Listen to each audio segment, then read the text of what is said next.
가끔은 세상이 단 한순간에 얼어붙는 것만 같다. 그날 밤 눈으로 뒤덮인 산길에서 나는 오직 한 가지 생각뿐이었다. 꼭 엄마 얼굴을 마지막으로 보고 싶다. 하지만 인생은 늘 계획대로 흘러가지 않는다. 아픔을 피해 달릴수록 운명은 더욱 교묘하게 장난을 친다. 나는 윤슬기, 27살 간호사. 차가운 시외버스 창가에 앉아 고향에서 온 부재중 전화들을 바라보며 마음이 찢어질 듯 아팠다. 버스가 굽이진 길을 돌아설 때마다 내 심장도 함께 흔들리는 듯했다. 그러던 그때 고요한 밤과 침묵을 깨는 커다란 폭발음이 들려왔다. 고급 승용차 한 대가 길가로 굴러떨어졌고 불길이 치솟았다. 아무도 다가가려 하지 않았다. 그런데도 나는 어떤 힘이었는지 모르게 자리에서 벌떡 일어나 차가운 밤바람을 가르며 달려갔다. 내 마음은 아직 산산조각 나 있었지만 두려움보다 간절함이 더 컸다. 그 순간 나는 몰랐다. 그날 내가 구한 그 남자가 수많은 사람의 운명을 쥐고 있는, 그리고 나의 인생마저 송두리째 바꿔놓을 사람이었단 사실을. 재미있는 이야기를 듣고 싶으시다면 구독과 알림 설정 꼭 부탁드려요. 저에게 큰 힘이 됩니다. 슬기야, 오늘도 야간 근무야. 병원 복도를 걸을 때마다 어김없이 들려오는 동료 언니의 목소리였다. 네 언니, 오늘은 응급실이래요. 또 정신없겠죠 뭐. 내가 대답하면 언니는 꼭 이렇게 말한다. 너도 참 젊은데 좀 쉬엄쉬엄 해. 여기선 사람이 너무 금방 늙어. 나는 그저 쓴 웃음을 지었다. 매일 똑같은 하얀 유니폼, 피곤에 절은 얼굴, 밤새도록 울리는 호출벨. 여기가 내 세상이라고는 믿기지 않을 때가 많았다. 사실 간호사가 꿈이었던 적은 한 번도 없다. 그냥 살아남으려고 선택한 길이었다. 그래도 사람을 살리는 일이라는 건 언제나 가슴 한구석을 울린다. 어떤 날은 환자가 고마워요 간호사님 한마디 해줄 때 집에 돌아가는 발걸음이 조금은 가벼워지기도 한다. 하지만 그런 순간은 정말 드물다. 오늘도 새벽 2시 휴게실 창문을 열고 밖을 바라보았다. 겨울 바람이 매섭게 얼굴을 스쳤다. 내일은 좀 쉬고 싶다. 하지만 또 누군가가 나를 부르는 소리에 나는 다시 병동으로 뛰어갔다. 세상의 평범한 간호사 이야기 같지만 사실 그날 밤 내 인생이 완전히 뒤집힐 줄은 꿈에도 몰랐다. 응급실에서 정신없이 일하다가 핸드폰이 진동했다. 평소 같으면 바빠서 무시했겠지만 그날따라 왠지 모르게 불안한 예감이 들었다. 슬기야, 너 지금 시간 돼? 아주머니가 급하게 전화했어. 수간호사 언니가 숨을 헐떡이며 내게 전화를 건넸다. 무슨 일이에요? 엄마한테요? 나는 급하게 전화를 받았다. 슬기야, 엄마가 갑자기 이모의 목소리가 떨리고 있었다. 순간 내 머릿속이 하얘졌다. 이모, 무슨 소리야? 엄마가 왜, 미숙 이모. 새벽에 갑자기 심장이 아무리 해도 못 살렸어. 나는 핸드폰을 떨어뜨릴 뻔했다. 세상이 멈춘 것 같았다. 숨을 쉴 수가 없었다. 나는 겨우겨우 숨을 고르며 수간호사 언니에게 말했다. 언니, 엄마가 돌아가셨어요. 당장 내려가야 돼요. 언니는 아무 말 없이 내 어깨를 꼭 안아줬다. 걱정 마. 여기 일은 내가 정리할게. 얼른 가. 슬기야. 나는 허둥지둥 사물함을 열고 유니폼도 벗지 못한 채 짐을 쑤셔 넣었다. 신발도 제대로 못 갈아 신고 택시에 올랐다. 서울역이요. 최대한 빨리 가주세요. 기사님은 내 눈시울을 보더니 아무 말도 하지 않았다. 밤 기차에 몸을 실으면서도 여전히 현실감이 없었다. 유리창에 비친 내 얼굴이 낯설기만 했다. 옆자리 아주머니가 조용히 물었다. 아가, 많이 힘들지? 어디 가니? 나는 눈물을 참으며 대답했다. 경상도요. 엄마가 오늘 갑자기. 그 아주머니는 내 손을 꼭 잡아주셨다. 그래, 울어도 돼. 혼자 참지 말고. 나는 그제야 소리 없이 울기 시작했다. 밤하늘의 별이 유난히 밝았다. 차창 밖 어둠을 뚫고 내 마음도 어디론가 흩어지는 것 같았다. 엄마, 조금만 더 기다려줘. 제발. 내 머릿속엔 오직 그 생각뿐이었다. 기차에서 내린 뒤 마지막 시외버스에 몸을 실었다. 창밖은 이미 온통 하얗게 뒤덮여 있었다. 경상행 막차입니다. 이요.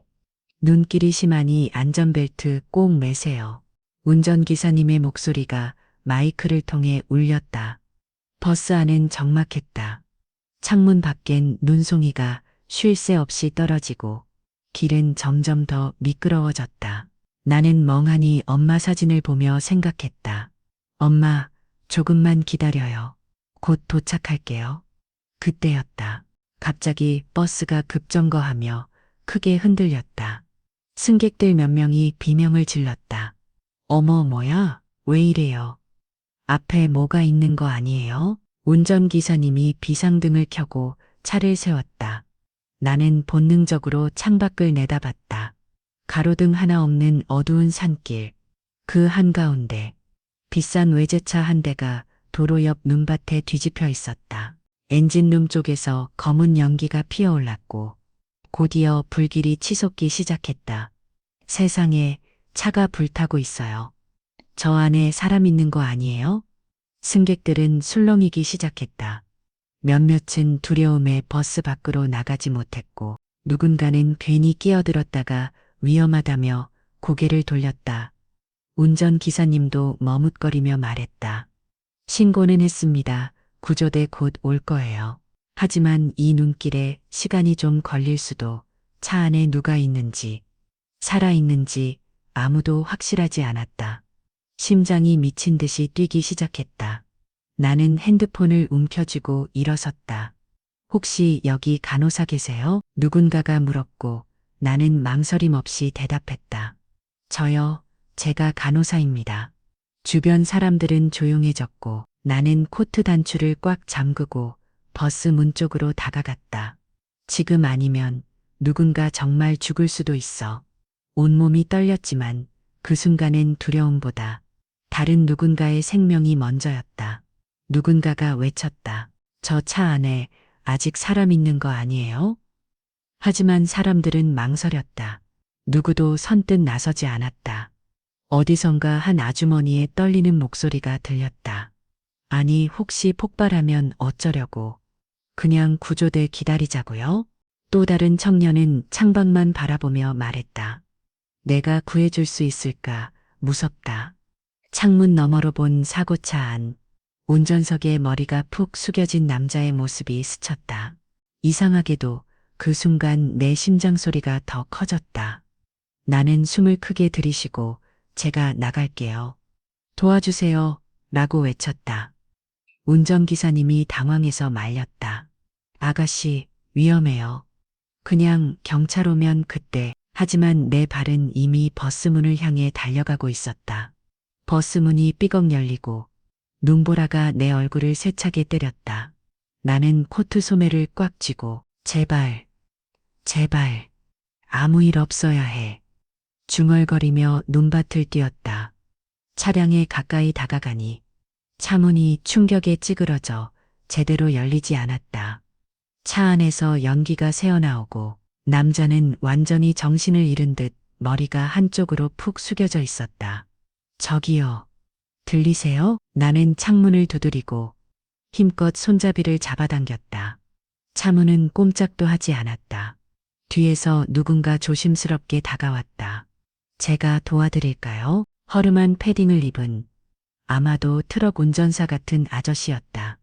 나는 그 아저씨와 함께 차문을 두 손으로 온 힘을 다해 밀어보았다. 하나, 둘, 셋, 더 세게. 결국 퍽 소리와 함께 문이 아주 조금 열렸다. 나는 허리를 깊숙이 숙이고 차 안으로 손을 뻗었다. 제발 정신 좀 차려요.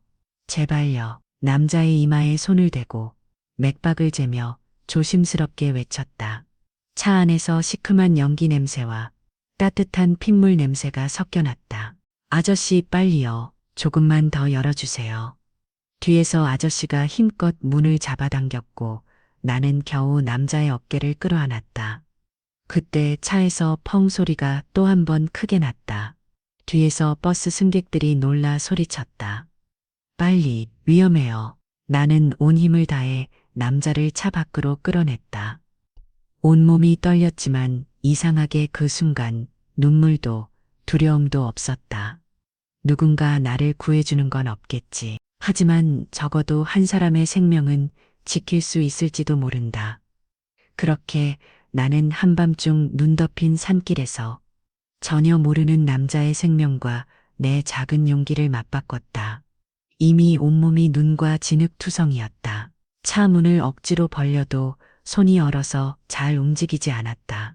내 머릿속엔 이렇게 하다가 나까지 다칠지도 모른다는 생각이 스쳤지만 그보다도 차 안에서 들리는 희미한 신음소리가 더 크게 들렸다.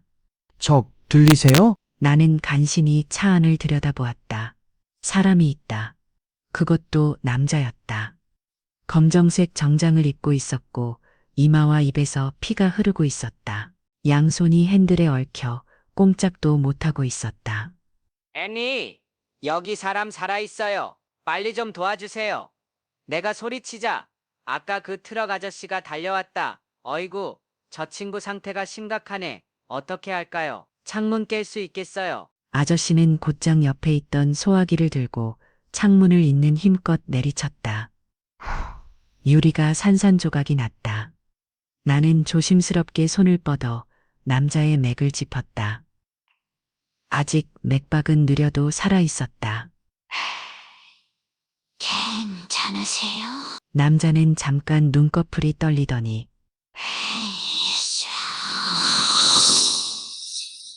아주 미약한 목소리로 속삭였다.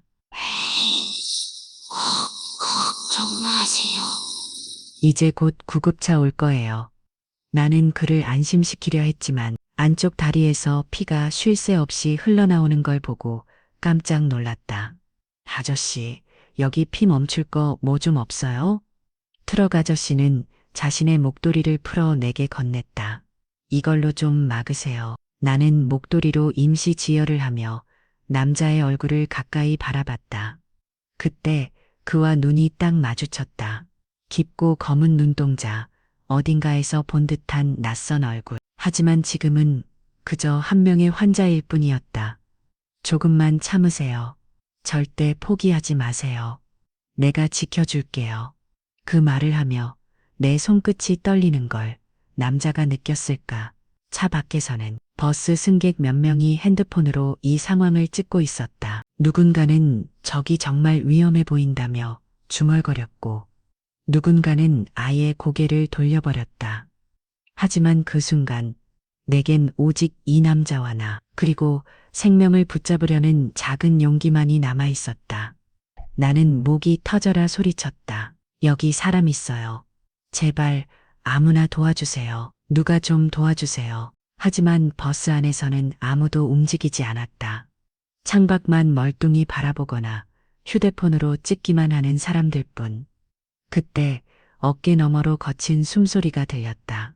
버스 기사님이 아니라 조수석에 앉아있던 나이가 지긋한 보조운전사 아저씨였다. 아저씨가 달려와 내 어깨를 붙잡았다. 아가씨, 진짜 괜찮겠어요? 이거 그냥 구조대 기다리는 게. 나는 간절하게 고개를 저었다. 아저씨, 저 사람 그냥 두면 진짜 죽어요. 제발 저랑 같이 좀만 도와주세요. 힘이 필요해요. 아저씨는 잠깐 머뭇거리더니 내가 젊었을 땐 저런 것도 겁 안 났는데 하면서도 손에 힘을 주어 말했다. 좋아, 해보자고. 내가 차문 좀 더 열어볼게. 나는 아저씨와 함께 온몸으로 문짝을 붙잡았다. 하나, 둘, 셋.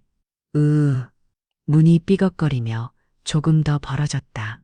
아저씨가 숨을 헐떡이며 내게 속삭였다. 아가씨, 안에 들어가려면 조심해.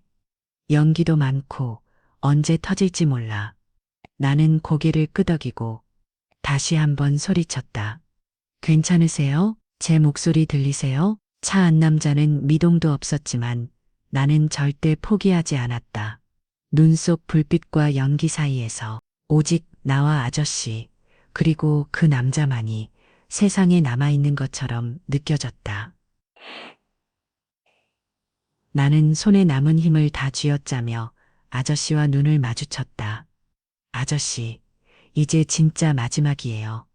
조금만 더 힘내요. 아저씨는 나보다 더 숨이 찬 얼굴로 고개를 끄덕였다. 하나, 둘, 셋.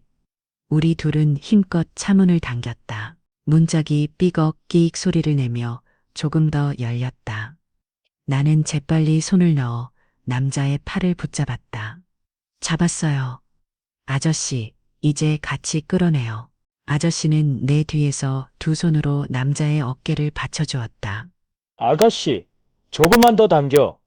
좀 더. 나는 이마에 땀이 송골송골 맺히는 것도 잊은 채 온 힘을 다해 남자를 끌어냈다. 그 순간 남자의 다리가 문에 걸리며 쿵 소리가 났다. 내가 조심스럽게 남자의 다리를 들어 올렸다. 조금만 더. 네, 됐어요. 차 밖으로 완전히 빠져나왔을 때 아저씨와 나는 서로 헉헉 숨을 몰아쉬었다. 남자의 몸에서 피가 줄줄 흘러내렸고 이마에는 깊은 상처가 있었다. 나는 즉시 내 코트를 벗어 남자의 몸을 감쌌다. 아저씨, 핸드폰 좀 빌려주세요. 119에 다시 한번 연락할게요. 아저씨는 곧바로 핸드폰을 꺼내 내게 넘겨줬다. 여보세요? 여기 산길 사고 현장인데 환자가 심하게 다쳤어요. 의식이 약하고 출혈도 심해요. 얼른 와주세요. 제발요. 나는 남자의 맥박을 확인하며 속삭이듯 말했다. 괜찮아요. 곧 구조대 올 거예요. 조금만 참으세요. 제발. 그 순간 남자가 아주 약하게 눈을 떴다. 도와줘서 고마워요. 희미하게 내 손을 잡았다. 나는 갑자기 눈물이 쏟아질 뻔했다. 아저씨가 내 어깨를 툭툭 두드리며 말했다. 아가씨, 잘했어요. 진짜 대단하네. 내가 오늘 평생 잊지 못할 것 같아. 주변에는 눈이 소복하게 쌓였고 불빛과 연기, 그리고 우리의 숨소리만 남았다. 그 순간 나는 알았다. 오늘 이 밤 내 인생의 방향이 완전히 바뀌고 있음을. 나는 겨우 남자를 끌어내고 그 자리에 주저앉아 숨을 몰아쉬었다. 온몸이 떨렸고 손은 피와 눈물, 그리고 차가운 눈으로 범벅이 되어 있었다. 그때였다.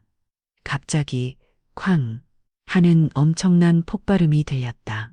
사고 난 차가 불길에 휩싸이며 폭발해버린 것이다. 순간 뜨거운 열기와 충격파가 내 몸을 밀쳐버렸다. 나는 남자를 꼭 안은 채 눈밭 위로 그대로 넘어졌다. 주변에서 누군가 소리쳤다. 조심하세요. 아가씨, 괜찮아요? 거기 다친 사람 없어요? 내 귀에는 아무 소리도 제대로 들리지 않았다. 눈 위에 누워 한 손으로는 여전히 남자의 몸을 꼭 붙들고 있었다. 숨이 턱 막혔다.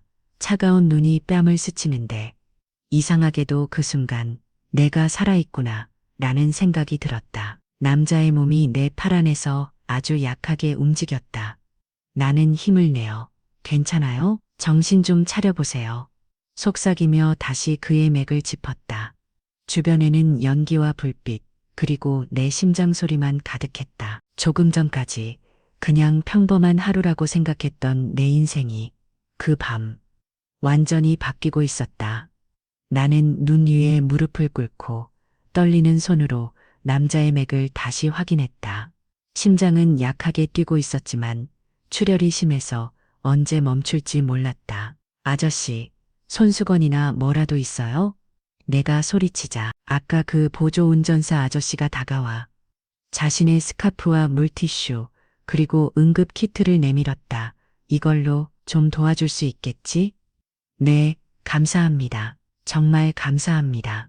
나는 스카프로 다리의 피를 최대한 멈추려 지혈했다. 이마의 상처는 물티슈로 닦아내고 숨이 찬 채로 중얼거렸다. 괜찮아요, 괜찮아요. 곧 구급차 올 거예요. 절대 포기하지 마세요. 제발. 남자는 미약하게 신음하며 눈을 떴다가 다시 감았다. 손끝이 차가워지는 게 느껴졌다. 나는 망설임 없이 내가 입고 있던 두꺼운 패딩을 벗어 남자의 몸에 덮어주었다. 한겨울의 밤, 내 옷이 젖어가는 건 아무 상관없었다. 주변에서는 아직 불길이 남은 차량에서 검은 연기가 피어오르고 있었다. 아저씨가 걱정스럽게 말했다. 아가씨, 본인도 좀 챙겨요. 이러다 감기 들겠어. 나는 고개를 저었다. 전 괜찮아요. 이분이 더 위험해요. 저는 간호사라서 할 수 있는 건 다 해볼 거예요. 손에 닿는 온기가 점점 사라지는 듯해 나는 남자의 손을 꼭 잡았다. 그 순간 멀리서 삐뽀삐뽀 구급차 소리가 들리기 시작했다. 안도의 눈물이, 알 수 없는 희망과 두려움이 눈시울을 뜨겁게 적셨다. 제발 조금만 더 버텨줘요. 여기까지 왔으니까. 절대 포기하지 마요. 나는 내 마음까지 남자에게 꼭 덮어주는 기분이었다. 남자의 얼굴은 창백했고 입술은 파랗게 질려 있었다. 나는 떨리는 손으로 그의 맥을 짚으며 계속해서 말을 걸었다. 괜찮아요. 곧 구급차 올 거예요. 조금만 더 버티세요. 지금 혼자가 아니에요. 제가 옆에 있어요. 그때 남자가 아주 힘겹게 눈을 떴다. 시선이 흐릿하게 내 얼굴을 따라오더니 얼마나 아픈지 모르는 떨리는 목소리로 속삭였다. 고마워요. 나 버리고 가지 마요. 내 심장이 찢어지는 것 같았다. 그 말을 듣는 순간 나는 괜히 울컥해서 남자의 손을 더 꽉 잡았다. 걱정 마세요. 절대 혼자 두지 않을 거예요. 저 여기 끝까지 있을게요. 약속해요. 주변에서는 여전히 구급차 소리가 멀리서 점점 가까워졌고 누군가는 그 장면을 핸드폰으로 찍고 있었다. 하지만 그 순간 내 세상엔 오직 이 남자와 나, 그리고 이 한마디 말밖에 남지 않았다. 남자의 눈에 눈물이 맺혔다. 그가 다시 아주 작게 속삭였다. 정말 고마워요. 살고 싶어요. 나는 잠시 말을 잇고 그의 손등을 다독였다. 아저씨, 구급차 거의 다 왔어요. 조금만, 진짜 조금만 더 힘내요. 바로 그때 하얀 눈밭 위로 구급차 불빛이 비치기 시작했다. 살고 싶어요. 그 말이 내 가슴 깊숙이 박혔다. 지금까지는 내가 누군가를 살리기 위해 이 길을 선택한 건지 단 한 번도 제대로 생각해 본 적 없었는데 오늘 처음으로 한 생명의 무게를 진짜로 느꼈다. 이 밤이 지나면 내 인생이 어디로 향할지 아무도 모른다. 하지만 절대 혼자 두지 않겠다.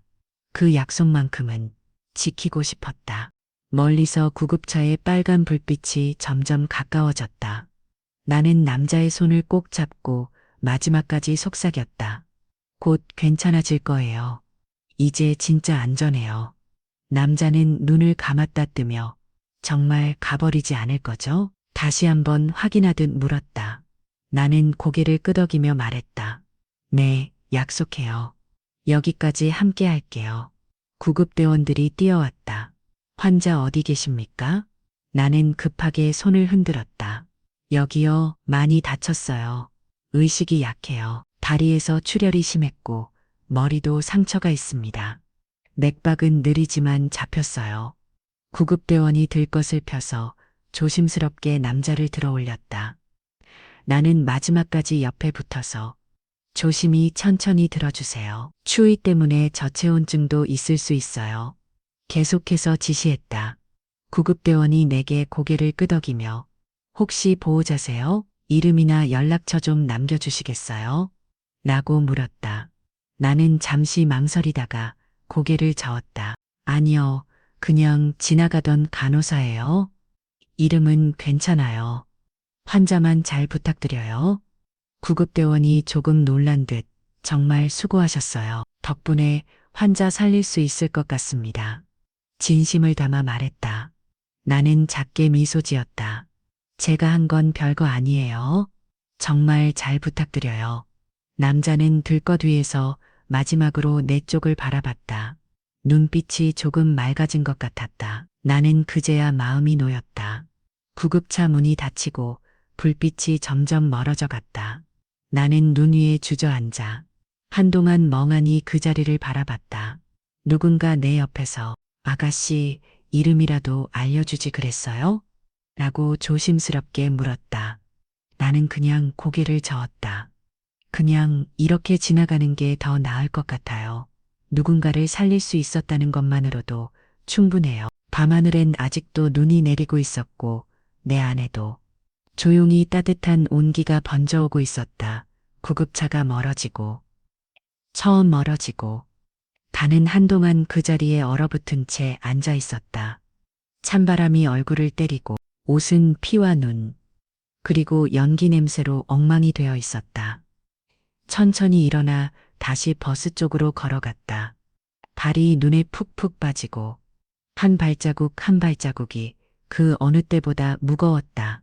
버스 문 앞에 서자 안에서 사람들이 조용히 나를 쳐다봤다. 누군가가 속삭였다. 세상에, 제 옷 좀 봐. 피랑 눈이 범벅이네. 저렇게까지 위험하게 왜 나갔대? 운전기사님이 조심스럽게 물었다. 괜찮아요? 어디 다친 데는 없어요? 나는 힘겹게 미소를 지었다. 괜찮아요. 저 말고 환자가 무사했으면 좋겠어요. 뒷좌석에 앉아있던 한 아주머니가 작게 말을 걸었다.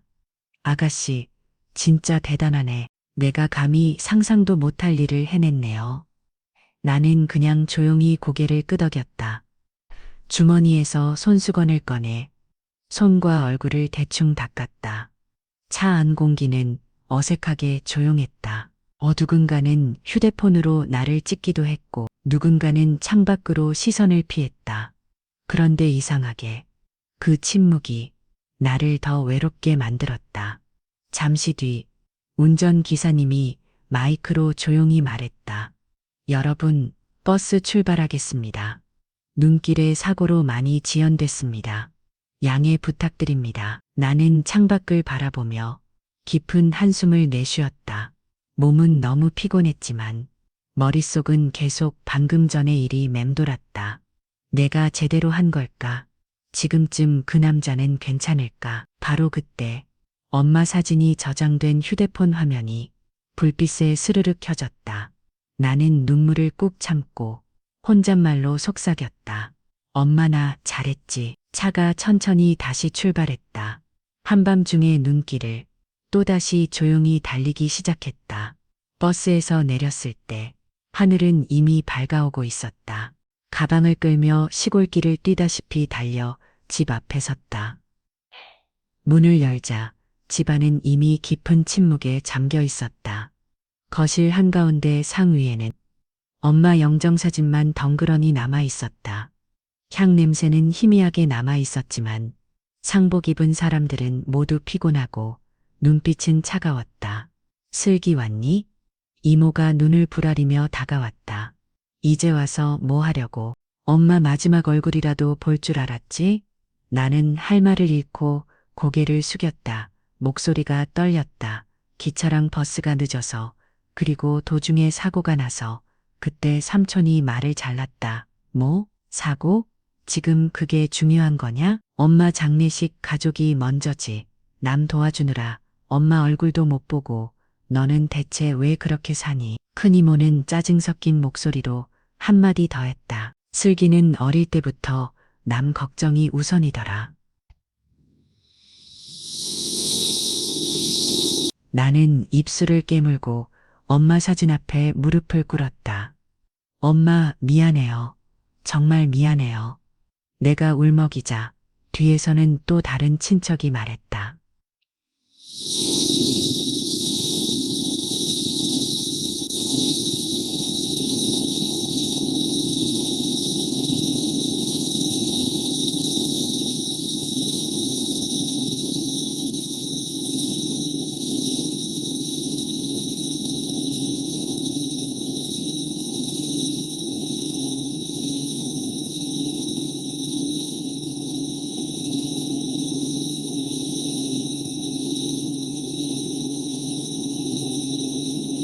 맨날 남 도와준다고만 다니고 그 순간 나는 너무나 작아지고 집안의 모든 소리, 모든 시선이 내 어깨를 짓눌렀다. 방에 들어가 짐을 풀며 소리 없는 눈물을 흘렸다. 내가 잘못한 걸까? 엄마, 정말 미안해요. 하지만 그 밤에 그 남자, 그의 간절한 눈빛이 머릿속에서 지워지지 않았다. 장례식장은 마치 내가 들어오자마자 공기가 더 차가워지는 듯 했다. 누군가는 슬쩍 내 옆을 지나치면서 조용히 속삭였다. 쯧쯧, 저 애는 원래 그래. 자기 집안보다 남 걱정이 먼저야. 작은 이모는 고개를 흔들며 다른 친척과 한숨을 내쉬었다. 슬기 저러다 언제 철들까 몰라. 맨날 남 도와주다가 자기 엄마 얼굴도 못 보고 말이야. 나는 고개를 숙인 채 마치 내가 이 집에 처음 온 사람처럼 모퉁이에 조용히 앉아 있었다. 큰아버지는 옆자리에서 쓴 웃음을 지으며 어릴 때부터 남한테 잘 보여야 직성이 풀리는 아이지. 이번에도 남 사고 현장에서 어쩌고 저쩌고 했다던데. 정작 자기 엄마한텐 뭐 해줬나? 그 말을 들은 사촌 언니가 살짝 나를 바라보더니 진짜 나는 저렇게 못 산다. 내일도 바쁜데 왜 남까지 챙기고 살아? 라고 수군댔다. 속으로는 내가 뭘 그렇게 잘못했을까? 수백 번도 더 되뇌었다.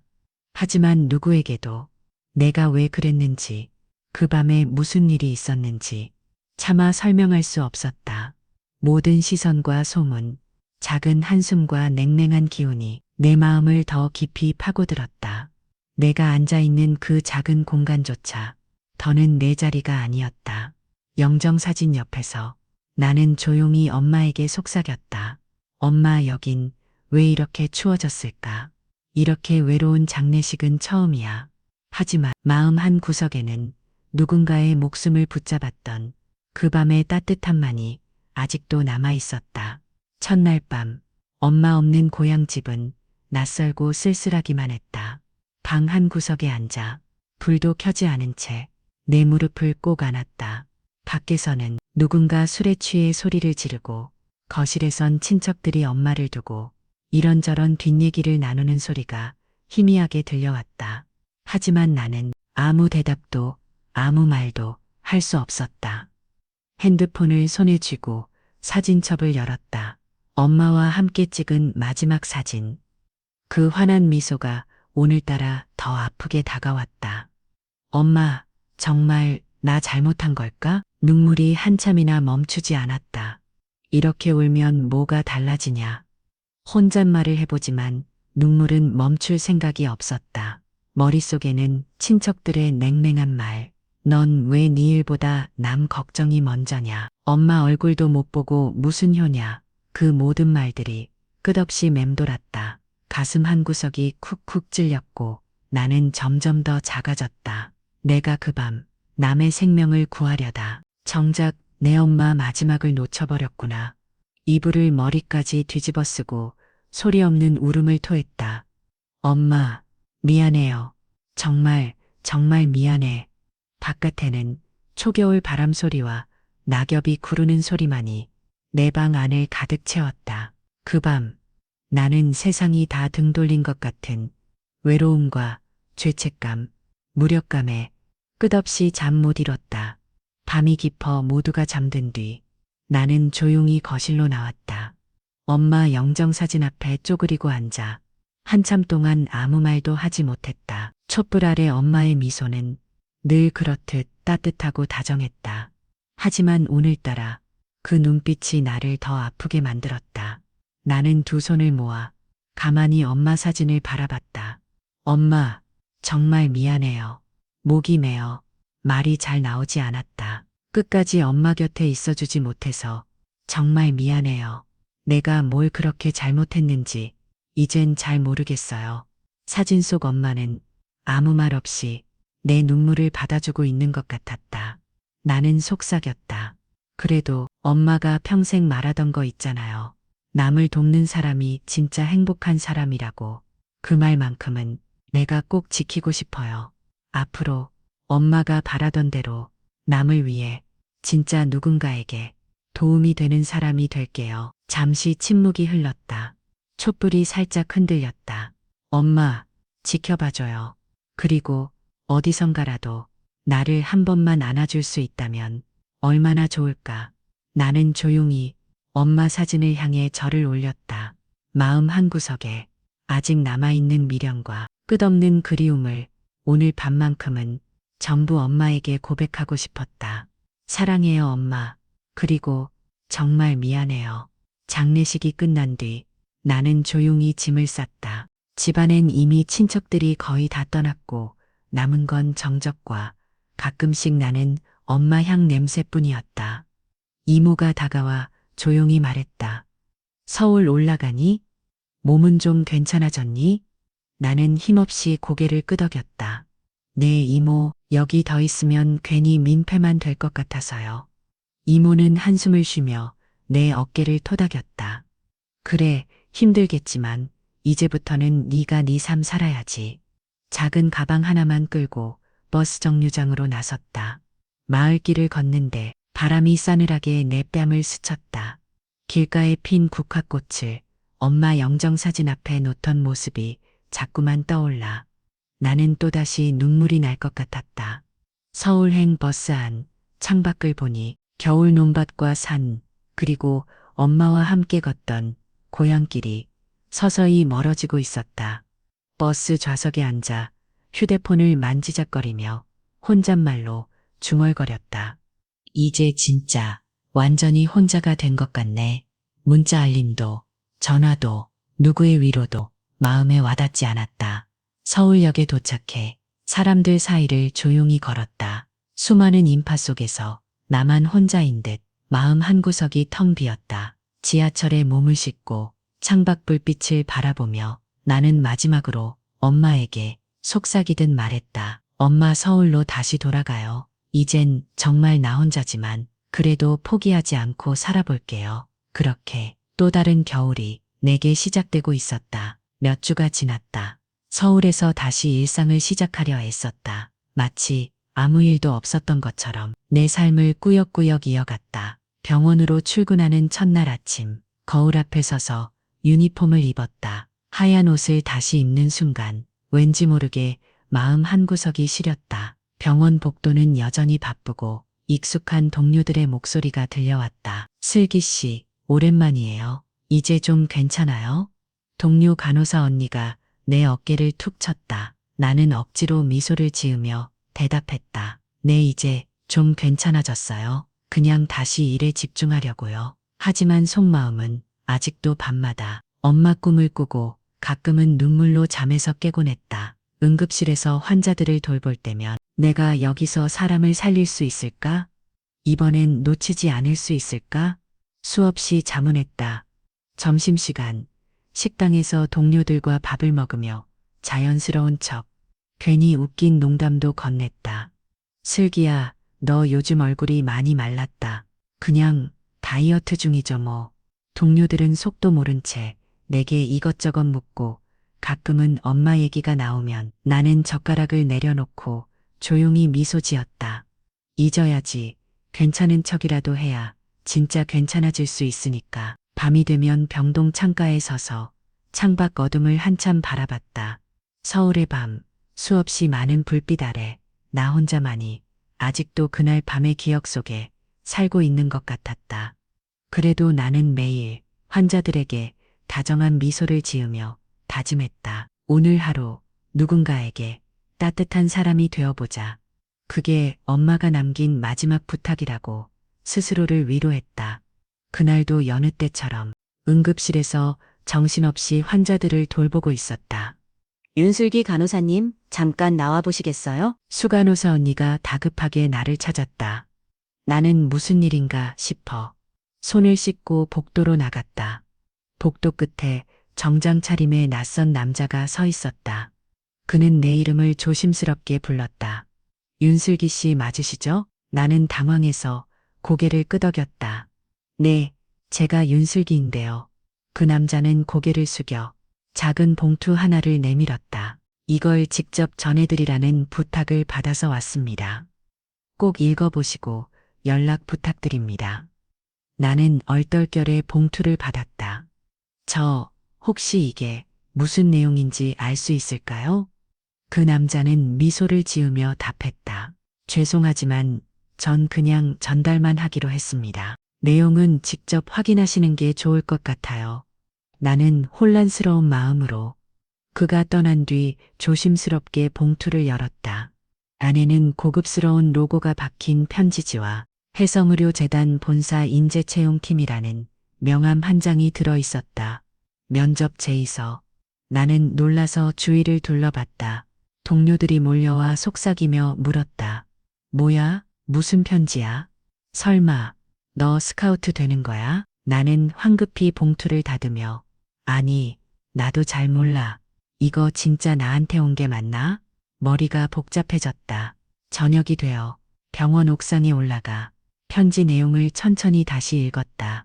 윤슬기 간호사님께 귀하의 헌신적인 태도와 의료인으로서의 가능성을 높이 평가하여 해성의료재단 연구센터 면접을 정중히 제안드립니다. 상세 일정은 아래 연락처로 문의해 주십시오. 나는 한참 동안 도무지 믿기지 않아 몇 번이고 편지를 읽고 또 읽었다. 나 같은 사람한테 왜 이런 기회가? 마음 한구석엔 기대와 두려움이 뒤섞여 도무지 잠을 이룰 수 없었다. 운명은 가끔 너무도 뜻밖의 내 앞에 다가오는 법이었다. 나는 편지와 명함을 수십 번이나 들여다봤다. 이게 정말 나한테 온 거 맞아? 혹시 누가 장난치는 건 아니겠지? 동료 언니가 내 곁에 다가와 장난스럽게 물었다. 슬기야, 혹시 로또 맞은 거 아냐? 아니면 남자친구가 이벤트라도 해준 거야? 나는 고개를 저으며 설마 내가 무슨 대기업에서 스카우트 될 사람이야? 이거 뭔가 착오가 있나 봐. 언니는 웃으면서도 진지하게 말했다.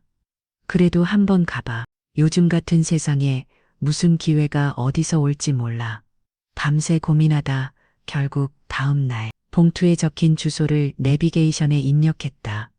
지하철을 갈아타고 시내버스를 타고 한참을 헤매며 도착한 곳은 도시 외곽에 있는 거대한 유리 건물 해성의료재단 본사였다. 건물 입구에서 나는 다시 한번 망설였다. 내가 정말 이곳에 올 자격이 있을까? 혹시 입구에서 실수입니다 라고 쫓겨나면 어쩌지? 경비원에게 조심스럽게 말했다. 저 혹시 오늘 면접 보러 왔는데요. 윤슬기라고 합니다. 경비원이 명단을 확인하더니 공손하게 인사했다. 윤슬기 선생님. 안으로 안내해 드리겠습니다. 나는 얼떨떨한 마음으로 로비를 지나 엘리베이터에 올랐다. 정말 이게 무슨 일이지? 심장이 콩닥콩닥 뛰고 손바닥엔 땀이 났다. 설마 내 인생에 이렇게 큰 변화가 갑자기 찾아올 줄 정말 몰랐다. 엘리베이터 문이 띵 하고 열렸다. 긴 복도를 따라 안내를 받아 회의실 앞에 서게 됐다. 문 앞에서 손을 떨며 심호흡을 몇 번이나 했다. 윤슬기 간호사님, 안으로 들어가시면 됩니다. 안내 직원의 말에 나는 조심스럽게 문을 열고 들어갔다. 회의실 안은 생각보다 조용했고 커다란 유리창 너머로 햇빛이 쏟아지고 있었다. 테이블 끝자리에 낯익은 뒷모습이 보였다. 나는 순간 심장이 멎는 줄 알았다. 그 남자, 그 밤, 눈 속에서 내가 끌어냈던 그 남자가 정장 차림으로 앉아 서류를 보고 있었다. 그가 천천히 고개를 들었다. 서로 눈이 마주치는 순간 나는 말문이 막혔다. 윤슬기 씨, 정말 반갑네요. 낮고 단호한 목소리였다. 나는 얼떨결에 고개를 끄덕였다. 저 혹시 그때 그 산길에서 그는 잔잔하게 미소 지으며 말했다. 네, 그때 그 사고 현장에서 저를 구해주신 분이 바로 윤슬기 씨였군요. 나는 숨이 턱 막혀 자리에 선 채 그대로 굳었다. 그는 잠시 침묵하더니 의자에서 일어나 내 앞에 섰다. 정식으로 인사드릴게요. 강주혁입니다. 해성의료재단 대표이사죠. 순간 회의실 안이 너무도 낯설고 비현실적으로 느껴졌다. 내가 구한 그 남자가 이 나라에서 제일 큰 의료재단의 CEO라니. 그는 부드럽게 내 손을 잡으며 진심을 담아 말했다. 이년도 쉬운 간 아니거다.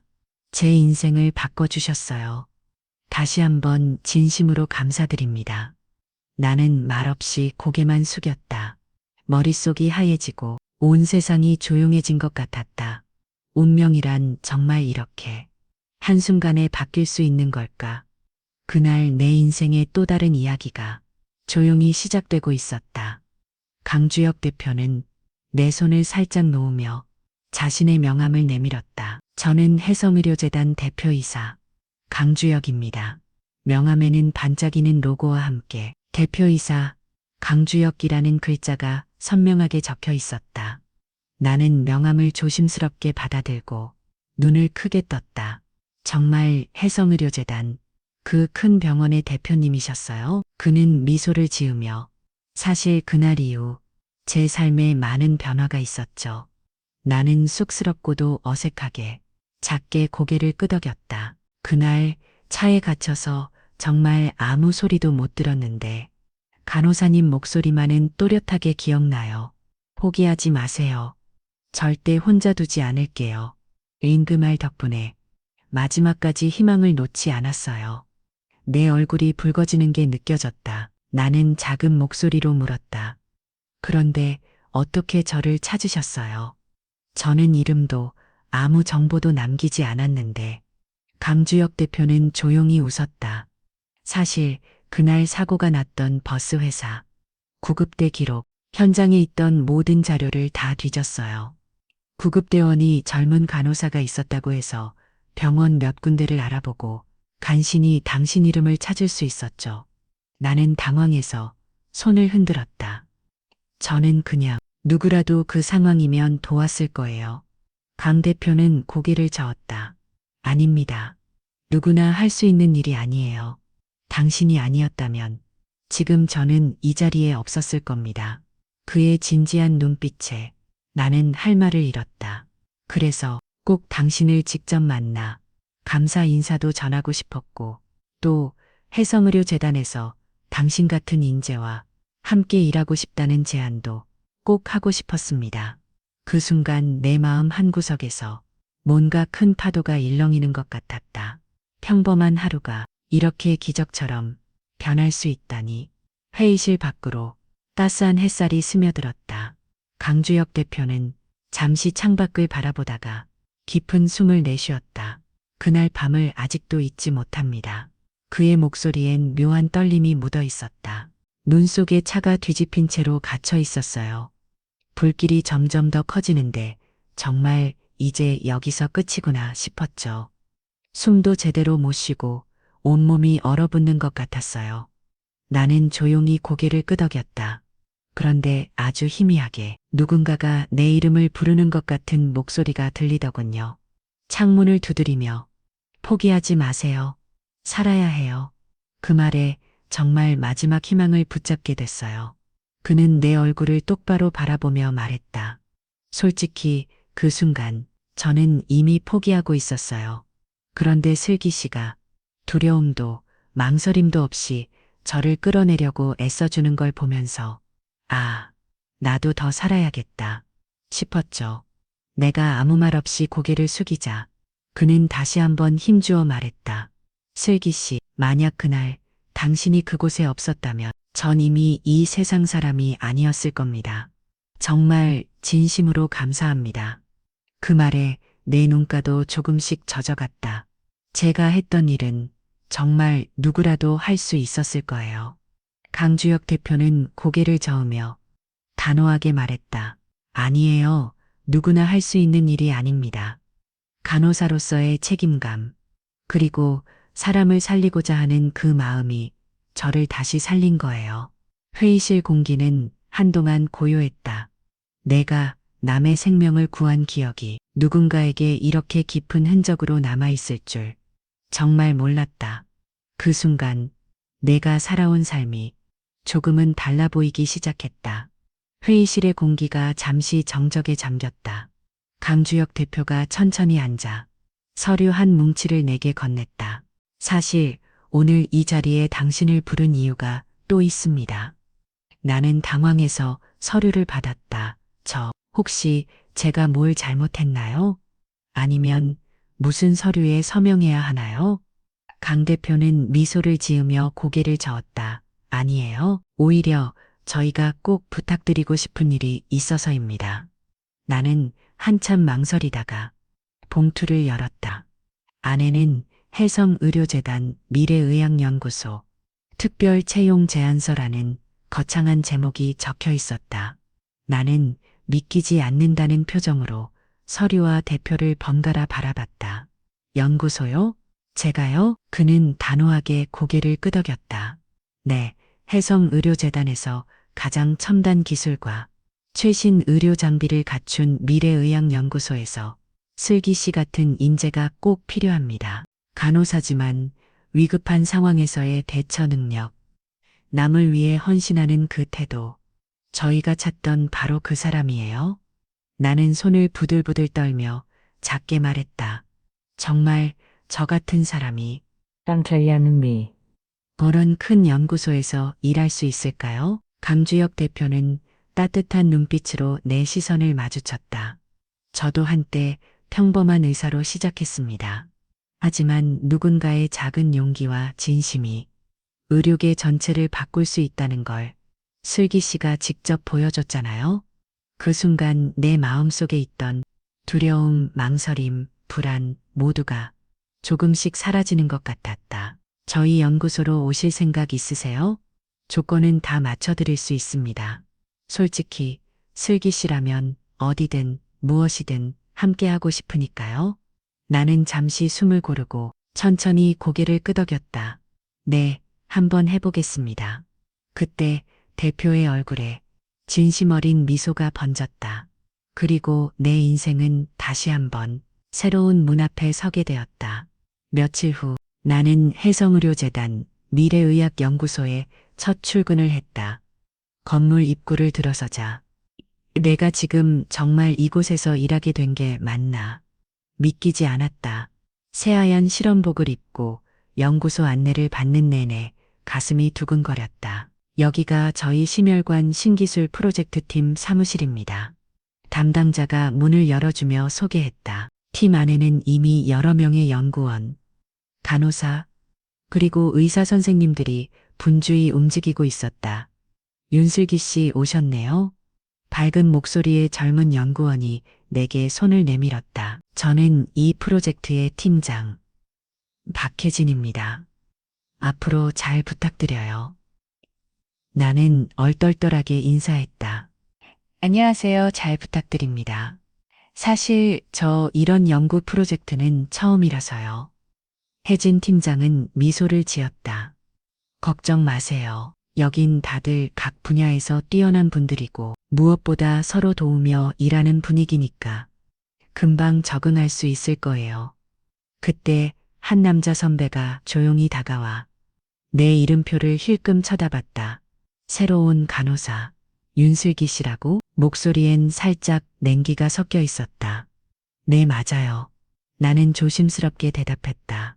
그는 고개를 끄덕이며 여긴 실력 없으면 살아남기 힘든 곳이야. 특히 이번 심혈관 치료 신기술은 전국적으로도 주목받는 프로젝트니까. 정신 바짝 차려. 순간 주변 공기가 얼어붙는 듯 했다. 하지만 혜진 팀장은 너무 긴장하지 마세요, 슬기 씨. 우리 팀엔 항상 새로운 바람이 필요하니까요. 라며 나를 다정하게 감쌌다. 첫 회의 시간, 대형 스크린에 심혈관 재생치료 임상시험 1단계라는 화려한 타이틀이 떴다. 팀원들은 각자 자신의 역할을 설명했고 나에게는 환자 상태 모니터링과 응급대처, 실험 샘플 관리까지 중요한 업무가 주어졌다. 회의가 끝나고 동료들이 나를 향해 슬기 씨, 잘 부탁해요. 혹시 모르는 건 언제든 물어보세요. 따뜻하게 인사해줬다. 연구소 창밖엔 맑은 햇살이 쏟아지고 있었다. 여기가 엄마가 꿈꾸던 진짜 내가 있어야 할 자리일지도 몰라. 나는 조용히 스스로에게 다짐했다. 실패해도 좋아. 최선을 다해. 여기서 한번 나 자신을 증명해보자. 연구소 생활이 시작된 지 며칠. 내가 복도를 지나갈 때마다 동료들의 시선이 은근히 느껴졌다. 회의실 앞 커피 자판기 옆에 몇몇 선배 연구원들이 모여 내 얘기를 소곤소곤 하고 있었다. 저 사람이 그 사고 현장에서 대표님 목숨 구했다는 그 간호사래. 그래서 이렇게 갑자기 연구소로 들어온 거구나. 솔직히 인맥 아니면 불가능하지 않냐. 누군가는 대놓고 말했다. 이 정도 프로젝트면 웬만한 경력 아니면 들어오지도 못하는데. 대표님이 직접 챙겼다니까 뭐 뱀이 장난 아닐 듯. 나는 복도 끝에서 그 대화를 다 들었다. 괜히 고개를 숙이고 서류 뭉치를 더 꼭 쥐었다. 점심 식당에서도 뒷자리 동료들이 저분 진짜 대단하긴 한데 우리 일 제대로 따라올 수 있을까? 그래도 대표님이 밀어주신다니까 무섭긴 하겠다. 수근거렸다. 처음엔 아무렇지 않은 척했지만 그 말들이 마음 한구석을 콕콕 찔렀다. 박혜진 팀장은 내가 표정이 어두운 걸 눈치채고 조용히 내 옆에 앉아 작게 속삭였다. 슬기 씨, 사람들 말 너무 신경 쓰지 마요. 여긴 워낙 경쟁도 심하고 누가 새로 오면 다 이런 분위기예요. 나는 억지로 미소를 지으며 대답했다. 저도 알아요, 그냥. 괜히 내가 다른 사람들 자리 뺏은 것 같아서. 혜진 팀장은 내 손을 꼭 잡았다. 실력으로 보여주면 돼요. 하온리야, 시간 지나면 모두 진짜 당신을 알게 될 거예요. 나는 작게 고개를 끄덕였다. 지금은 모두가 날 경계하고 의심의 눈초리로 보지만 포기하지 않고 내 자리, 내 존재감을 직접 증명해 보이자. 며칠이 지나면서 연구팀 내에서도 유난히 나에게 차갑게 대하는 사람이 있었다. 바로 심혈관 프로젝트 총괄 최민규 박사였다. 그는 나와 눈을 마주칠 때마다 어딘가 불편하다는 듯 서류만 들여다보았다. 어느 날 오전 회의, 최 박사가 내 앞에 실험 데이터를 내려놓으며 말했다. 윤슬기 씨, 이번 주 안에 환자별 투약 기록 정리해서 팀원들에게 공유하세요. 이런 건 기본이니까. 나는 당황했지만 네 알겠습니다. 라고 고개를 끄덕였다. 회의가 끝나고 동료가 다가와 저거 원래 인턴이나 신입 연구원이 하는 일인데 굳이 슬기 씨한테만 저렇게 맡기는 거 좀 심한 거 아냐? 속삭였다. 또 다른 날엔 급하게 추가 자료가 필요하다며 퇴근 한참 뒤에도 나만 실험실에 남겨두었다. 데이터 오차 있으면 전부 당신 책임입니다. 여긴 실수 한 번이면 바로 환자 생명에 치명적이에요. 최 박사의 말은 늘 칼처럼 날카로웠다. 동료들은 최 박사가 원래 저래요. 새로운 사람 들어오면 무조건 테스트부터 시키거든. 라며 나를 위로했다. 하지만 그 냉랭한 태도와 끝없는 추가 업무에 내 어깨는 점점 더 무거워졌다. 그래도 포기하고 싶지 않았다. 늦은 밤 연구소 불이 하나둘 꺼질 때까지 나는 컴퓨터 앞에 남아 자료를 정리하고 실험 기록을 꼼꼼히 확인했다. 내가 잘해서 인정받는 수밖에 없어. 누가 뭐라고 해도 나답게 끝까지 해보자. 힘들고 지칠 때면 엄마 영정사진을 배경화면으로 켜놓고 속삭이곤 했다. 엄마, 나 정말 잘할 수 있겠지? 그리고 또 조용히 오늘 하루를 버텨냈다. 나는 하루하루 진짜 이를 악물고 버텼다. 최민규 박사의 쏘아붙이는 말투, 끝도 없는 실험 노트, 퇴근 시간도 없이 쏟아지는 추가 업무, 동료들 중엔 슬쩍 다가와 너무 심한 거 아니야? 속삭이며 내 어깨를 토닥여주는 사람도 있었지만 대부분은 어차피 새로운 사람이니까 하고 무심하게 지나쳤다. 그래도 나는 포기하지 않았다. 밤늦게 실험실에 남아 남들 다 퇴근한 빈 사무실에서 데이터를 다시 확인하고 오타 하나도 용납하지 않으려 두세 번씩 보고 또 봤다. 하루는 박혜진 팀장이 늦게까지 남아 내게 컵라면을 건넸다. 슬기 씨, 오늘도 야근이네? 얼굴이 반쪽됐어. 나는 억지로 웃으며 이러다 저 연구소랑 결혼해야 할지도 몰라요. 농담했다. 혜진 팀장은 내 노트북 화면을 슬쩍 보며 말했다. 그래도 대단하다. 솔직히 나라도 중간에 포기했을 것 같아. 여기 분위기 진짜 빡세잖아. 나는 작게 고개를 끄덕였다. 그냥 누구한테도 민폐 끼치고 싶지 않아서요.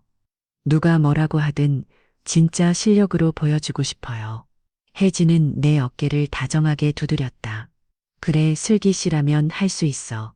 이제 조금만 더 버티면 분명히 달라질 거야. 때로는 정말 지치고 사소한 실수에도 눈물이 쏟아질 것 같았다. 하지만 여기서 무너지면 안 돼.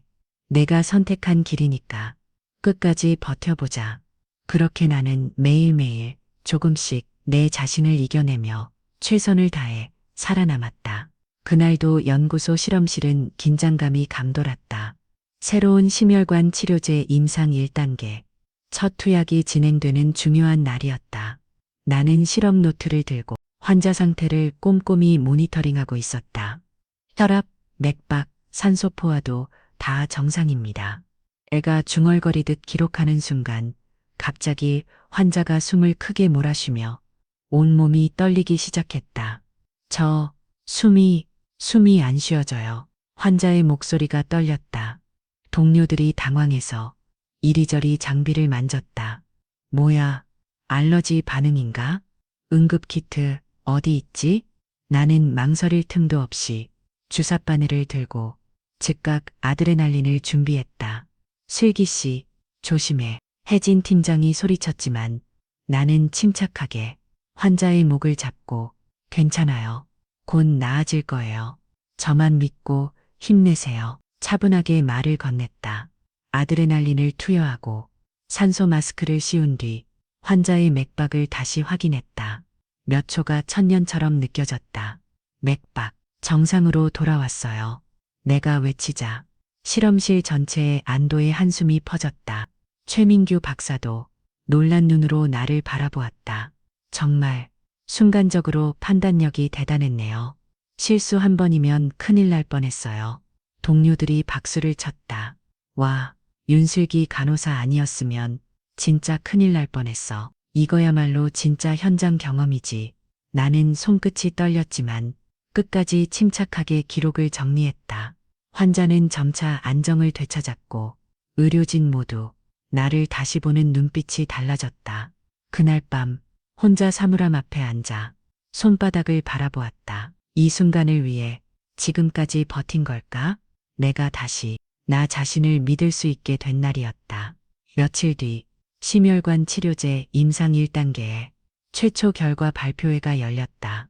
연구소 대강당에는 각 부서 책임자들과 해성의료재단 주요 임원진, 그리고 강주혁 대표까지 모두 모였다. 스크린에는 임상 1단계 성공, 생존율 98%, 커다란 글씨가 떴다. 최민규 박사가 단상에 올라 차분하게 말했다. 이번 프로젝트의 성공에는 모든 팀원들의 노력이 있었습니다. 특히 현장에서 침착하게 환자 안전을 지켜낸 윤슬기 간호사의 공이 컸습니다. 회의장은 잠시 조용했다가 곧 박수갈채가 쏟아졌다. 강주혁 대표가 직접 마이크를 잡았다. 저도 현장에서 소식을 듣고 깊은 감명을 받았습니다. 윤슬기 간호사는 의료인으로서의 소명과 끝없는 헌신을 보여줬습니다. 저희 해성의료재단이 바로 이런 분들과 함께 일할 수 있다는 것이 큰 자랑입니다. 나는 모두가 보는 앞에서 그 자리에 일어서야 했다. 동료들이 슬기 씨, 축하해요. 진짜 대단하다. 웃으며 격려해줬다. 최민규 박사도 처음으로 내 어깨를 두드리며 작게 속삭였다. 앞으로도 이런 모습 기대하겠습니다. 잘했어요. 강 대표는 작은 상장과 꽃다발을 내 손에 직접 건넸다. 이건 누가 뭐라고 해도 슬기 씨가 직접 쟁취한 결과입니다. 나는 떨리는 목소리로 말했다. 제가 한 건 진짜 제 역할일 뿐인데 이렇게 칭찬해 주셔서 감사합니다. 앞으로 더 열심히 하겠습니다. 회의장이 다시 한번 박수로 가득 찼다. 집으로 돌아오는 길, 가방 안에 상장과 꽃다발을 꼭 껴안고 창밖을 바라봤다. 엄마, 나 이제야 조금은 당당하게 살아도 되는 거겠지? 밤하늘에 작은 별빛이 반짝이고 있었다. 며칠 뒤 아침부터 휴대폰이 쉴 새 없이 울렸다. 카카오톡 알림, 문자, 심지어는 오랜만에 연락 오는 친구들까지. 슬기야, 너 뉴스 나왔어? 설마, 이 기사 진짜 너야? 놀란 마음에 인터넷을 열어보니 포털 사이트 실시간 검색어 1위에 익명의 간호사, 대기업 CEO 목숨 구해, 해성의료재단 프로젝트, 성공 뒤 숨은 주인공. 같은 기사 제목이 쏟아졌다. 그중 한 기사에는 내 사진과 함께 이런 문구가 적혀 있었다. 평범한 간호사였던 윤슬기. 위기의 순간 망설임 없이 한 생명을 구한 그녀의 용기와 헌신이 해성의료재단의 새로운 역사를 썼다. 회사 로비에도 내 얼굴이 담긴 기사 스크랩이 게시판에 붙어 있었다. 동료들이 우르르 달려와, 와, 이제 완전 스타 됐네. 사인 좀 해줘요, 슬기 씨. 장난스럽게 농담을 던졌다. 나는 쑥스러워. 에이, 그런 거 아니에요. 이런 건 다 팀워크 덕분이죠. 머리를 긁적였다. 식당에서 점심을 먹을 때도. 저기 저분이 기사 나온 간호사님이야? 속삭이는 소리가 들렸다. 박혜진 팀장은 내 손을 잡고 이제 진짜 혜성의 아이콘이네. 엄마가 하늘에서 엄청 자랑스러워 하시겠다. 웃으며 말했다. 그러나 기쁨만 있었던 건 아니었다. 밖을 나서면 낯선 시선, 모르는 사람의 인사, 심지어는 누구 덕에 여기까지 왔냐는 질투 섞인 수군거림도 들려왔다. 밤마다 휴대폰으로 쏟아지는 기사들을 보며 나는 이게 과연 진짜 내가 원하는 삶일까? 고민이 들기도 했다. 하지만 거울 속 내 얼굴을 보며 조용히 스스로에게 말했다. 그래, 나는 내 자리에서 내가 할 수 있는 일을 한 것뿐이야. 흔들리지 말자. 그렇게 내 이름이 조금씩 세상에 알려지기 시작했다. 이름이 알려지고 언론 기사까지 나간 뒤로 연구소 분위기는 조금씩 달라지기 시작했다. 처음엔 모두가 슬기 씨 덕분에 우리 팀 이미지가 좋아졌다. 우리 연구소도 유명해졌으니 좋잖아요. 하며 환하게 웃어줬다. 하지만 시간이 지나자 슬금슬금 뭔가 불편한 시선이 느껴졌다. 회의 시간 누군가가 일부러 내 의견을 무시하고 이런 건 슬기 씨한테 안 물어봐도 되겠죠? 라며 말을 끊었다. 복도 끝에서는 내가 지나가면 작게 수근거리는 소리가 들렸다. 솔직히 실력보다 운이 좋은 거지 뭐. 사고 현장 한번 잘 만나서 스타 된 거잖아. 심지어 내가 팀원들과 커피를 마시고 오면 아, 이제 슬기 씨는 바빠서 우리랑 밥도 안 먹나 봐? 어차피 곧 다른 데로 승진해서 갈 텐데. 뭘, 빈정거리는 농담이 이어졌다. 가끔은 누군가 내 자리 옆을 지나가며 일부러 서류를 소리내어 내려놓았다. 점심시간엔 예전엔 함께하던 동료들이 자연스럽게 다른 테이블에 앉았다. 혜진 팀장이 내 기분을 알아차리고 조용히 다가와 물었다. 슬기 씨, 요즘 좀 힘들지? 괜찮아? 나는 애써 미소를 지으며 대답했다. 네. 그냥 조금 시끄러워서요. 이런 건 곧 괜찮아지겠죠. 하지만 사실 마음속엔 쓸쓸함과 외로움, 그리고 알 수 없는 죄책감이 깊게 자리 잡았다.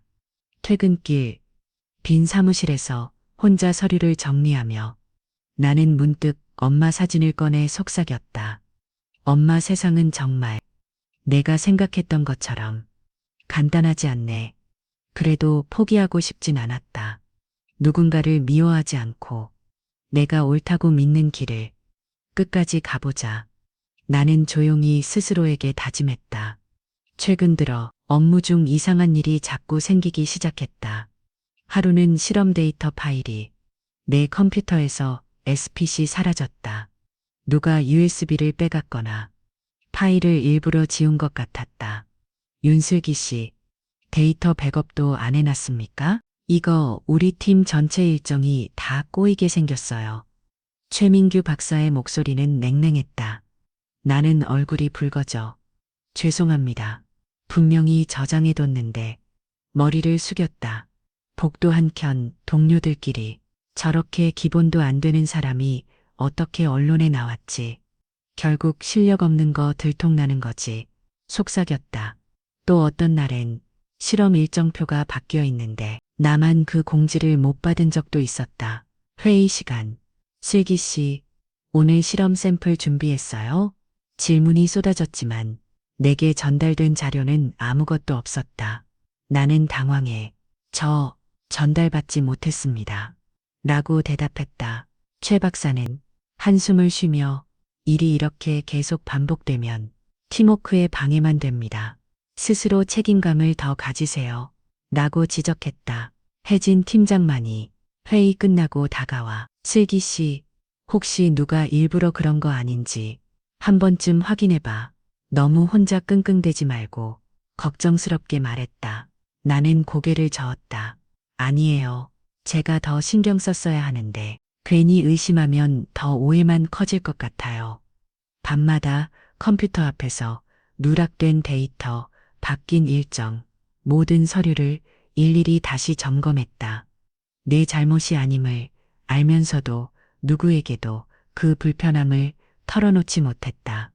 이런 것도 결국 내가 감당해야 할 몫이겠지. 눈물이 맺힌 채 사무실 불이 꺼지는 마지막 순간까지 나는 묵묵히 내 자리를 지켰다. 어느 날 연구소 회의실에 긴급 호출이 걸렸다. 나는 아무것도 모른 채 동료들의 싸늘한 시선 속에서 회의실로 들어섰다. 회의 테이블 한가운데 최민규 박사가 서 있었다. 여러분, 오늘 중요한 이야기가 있습니다. 그의 목소리는 유난히 무거웠다. 나는 불길한 예감에 손끝이 저릿해졌다. 최근 우리 심혈관 프로젝트의 주요 실험 결과 데이터가 외부로 유출될 뻔한 일이 있었습니다. 회의실이 술렁이기 시작했다. 최 박사는 내 쪽을 뚫어지게 바라보았다. 윤슬기 간호사, 이번 데이터 유출 건에 대해 할 말 있습니까? 나는 당황해서 고개를 저었다. 아니요. 저는 그런 일 한 적 없습니다. 파일도 분실 신고했고 오히려 피해자라고 생각하는데요. 그러자 한 동료가 나섰다. 그런데 슬기 씨 컴퓨터에서 외부 USB 접속 기록이 여러 번 나왔대. 증거도 명확하고 우연이라고 하기엔 너무 반복적이야. 또 다른 동료는 요즘 슬기 씨 이름만 계속 오르고 실적도 혼자 독차지하고 정말 이 결과를 직접 만든 거 맞아요? 수군거렸다. 내 얼굴이 순식간에 창백해졌다. 최 박사는 냉정하게 말했다. 연구소 명예가 달린 문제입니다. 내부 조사를 진행하고 필요하다면 법적 조치도 불사하겠습니다. 내 입술이 파르르 떨렸다. 진짜 아닙니다. 왜 저를 이렇게 의심하세요? 하지만 회의실 안 분위기는 이미 나를 죄인으로 몰아가고 있었다. 혜진 팀장만이 나를 바라보며 슬픈 눈빛으로 작게 속삭였다. 슬기 씨, 걱정하지 마. 진실은 꼭 밝혀질 거야. 그러나 그날 이후 연구소 안에서 나는 완전히 고립되고 말았다. 내가 그토록 지키고 싶었던 자리에서 누구도 내 말을 들어주지 않았다. 며칠 뒤 뉴스와 포털 사이트, SNS에 내 이름이 도배되기 시작했다. 영웅 간호사. 알고 보니 연구 데이터 유출? 해성의료재단 신약 프로젝트. 내부 배신자 있었다. 기적의 주인공에서 하루아침에 혐의자 된 윤슬기 간호사.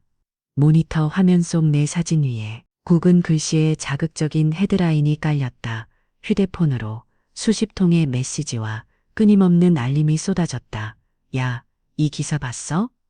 너 진짜 그런 거야? 설마 네가 그럴 리 없다고 믿고 싶었는데. 오랜 친구까지 의심 반, 걱정 반으로 톡을 보내왔다. 회사에서는 동료들이 내 옆을 피해 다녔다. 엘리베이터를 탈 때마다 누군가 힐끔거리고. 어떻게 사람이 저렇게 달라질 수 있지? 정말 실망이야. 속삭임이 들려왔다. 심지어 익명의 댓글에는 내 이름과 가족까지 온갖 악플이 달렸다. 역시 실력 없는 사람이 언론만 탔지. 저런 사람이 의학계에 남아있다는 게 수치다. 나는 커피숍에서도 지하철 안에서도 누군가의 시선에 숨이 막히는 기분이었다. 밤이 되면 거울을 보며 나는 아무 잘못이 없는데 속으로 몇 번을 되뇌었다. 그러나 세상의 오해와 소문은 눈덩이처럼 커져만 갔다. 집으로 돌아가는 길, 엄마 영정사진을 손에 쥐고 조용히 속삭였다. 엄마, 나는 정말 아무것도 훔치지 않았어. 내가 뭘 잘못한 건지 하나도 모르겠어. 누군가는 내가 짊어진 이 억울함과 슬픔을 알아주기나 할까. 그리고 이 밤이 지나면 진실이 과연 밝혀질 수 있을까. 며칠 동안 연구소와 본사, 그리고 재단 내 분위기는 하나의 뉴스로 완전히 얼어붙었다. 내가 연구 데이터 유출의 중심 인물로 몰리자 해성의료 재단 이사회는 더 이상 조용히 넘어갈 수 없다는 분위기였다. 어느 날 아침 강주혁 대표가 직접 나를 불렀다. 슬기 씨, 잠깐 제 사무실로 와줄 수 있겠습니까? 대표실 문을 닫자 그는 한참 말없이 창밖을 바라봤다.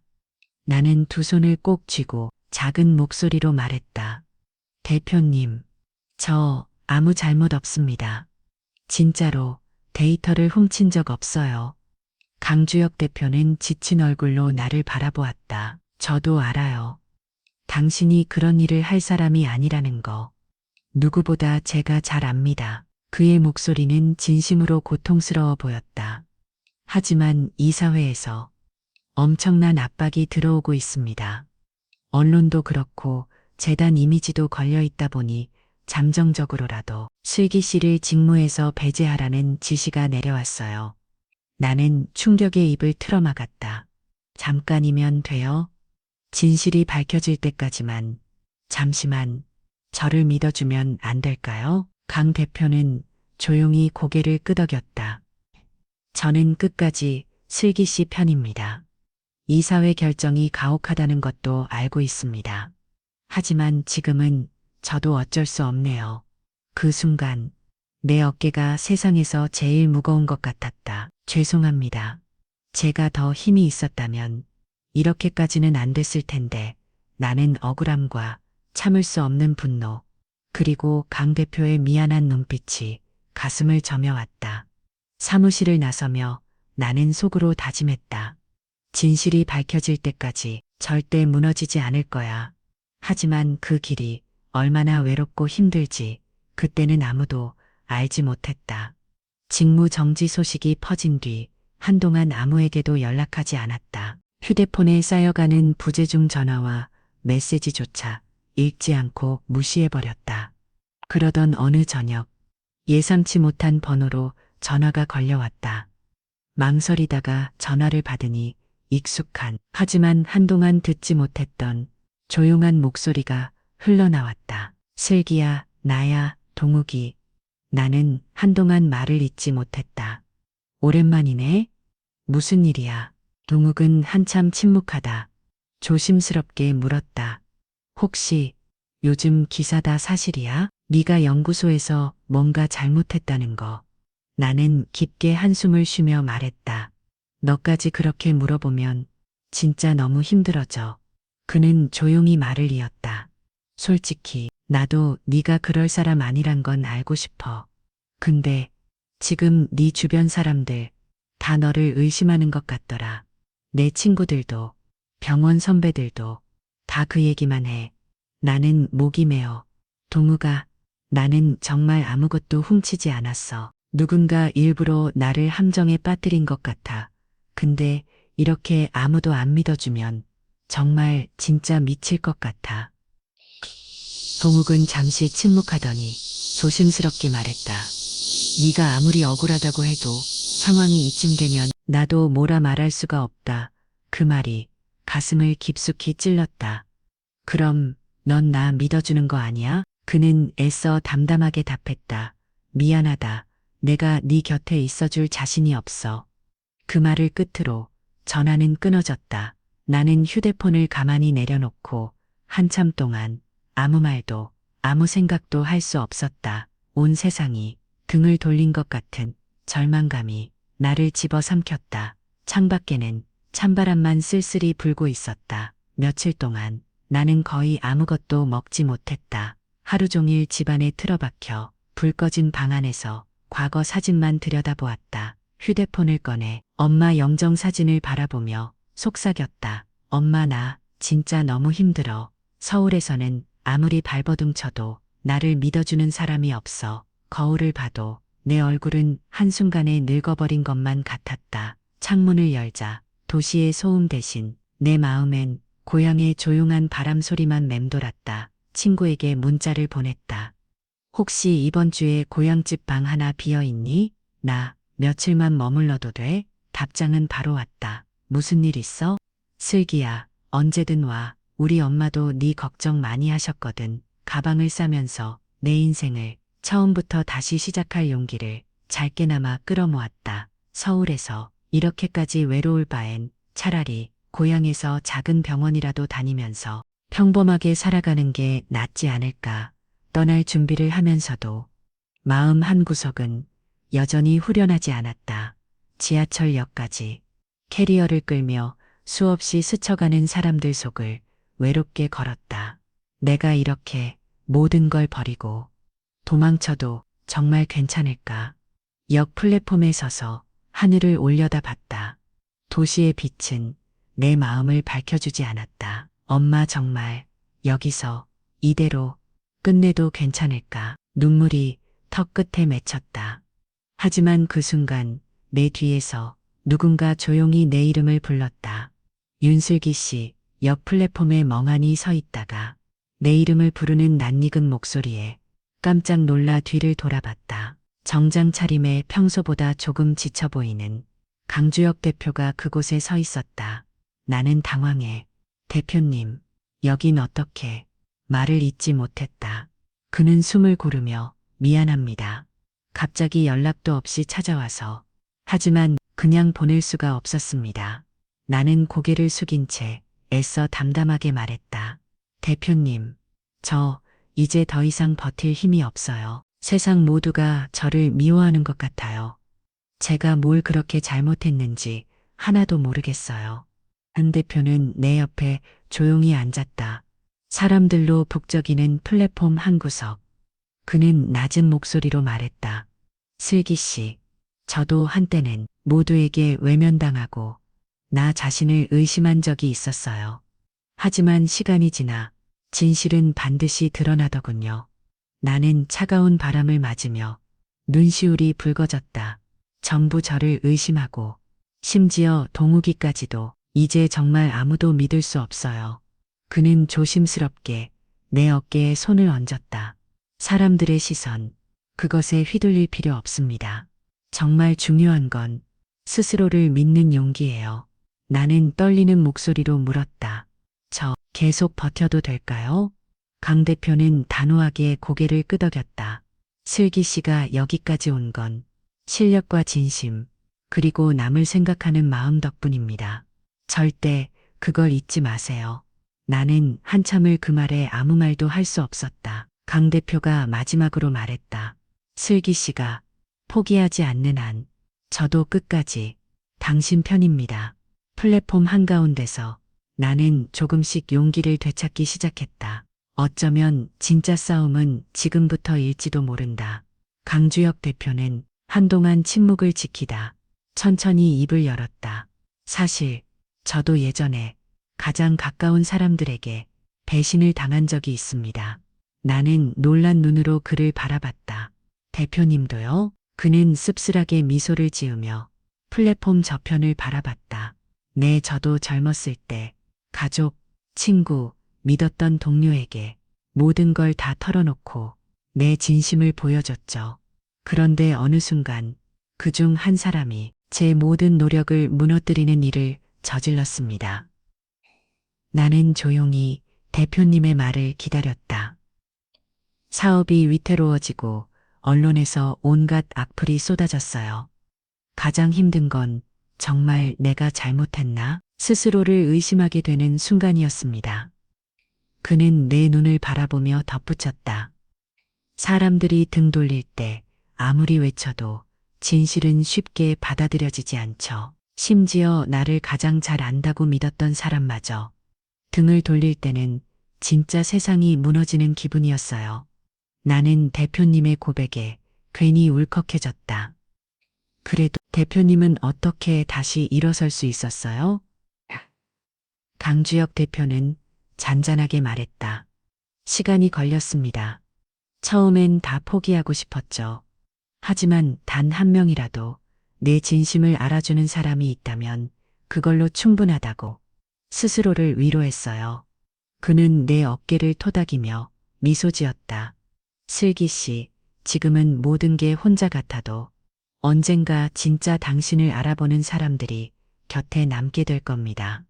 나는 마음 깊은 곳에서 묵직한 위로가 파도처럼 번져오는 걸 느꼈다. 고맙습니다.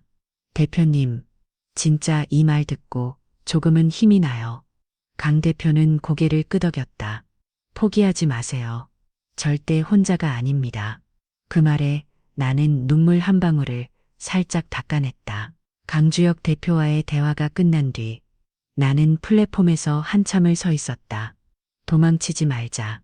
엄마도 그리고 나를 믿어주는 누군가도 끝까지 포기하지 않았으니까. 서울로 돌아온 나는 더 이상 침대에만 누워있지 않았다. 컴퓨터를 켜고 이메일, 파일 기록, 실험실 CCTV 시간대까지 하나하나 다시 확인하기 시작했다. 어디선가 분명히 내 결백을 입증할 단서가 있을 거야. 자료를 뒤지다 보니 내가 실험 일정에서 제외된 날 누군가 내 아이디로 로그인을 시도한 기록이 남아 있었다. 이상하다. 난 그 시간에 병원에 있었는데 또한 실험 샘플 변경 내역을 살펴보던 중 내 이름으로 승인된 기록이 실제로는 내가 결제한 것이 아니라는 걸 발견했다. 나는 조용히 혜진 팀장에게 연락했다. 언니, 혹시 연구소 출입 기록 CCTV 볼 수 있을까? 내가 누군가한테 함정에 빠진 것 같아. 혜진 언니는 망설임 없이 내가 도와줄게. 진실은 꼭 밝혀져야 하니까. 라고 답했다. 우리는 퇴근 후 연구소 사무실에 남아 CCTV 영상을 하나씩 돌려봤다. 마침내 내 자리에 앉아 내 USB를 만지는 낯익은 동료의 모습이 화면에 포착됐다.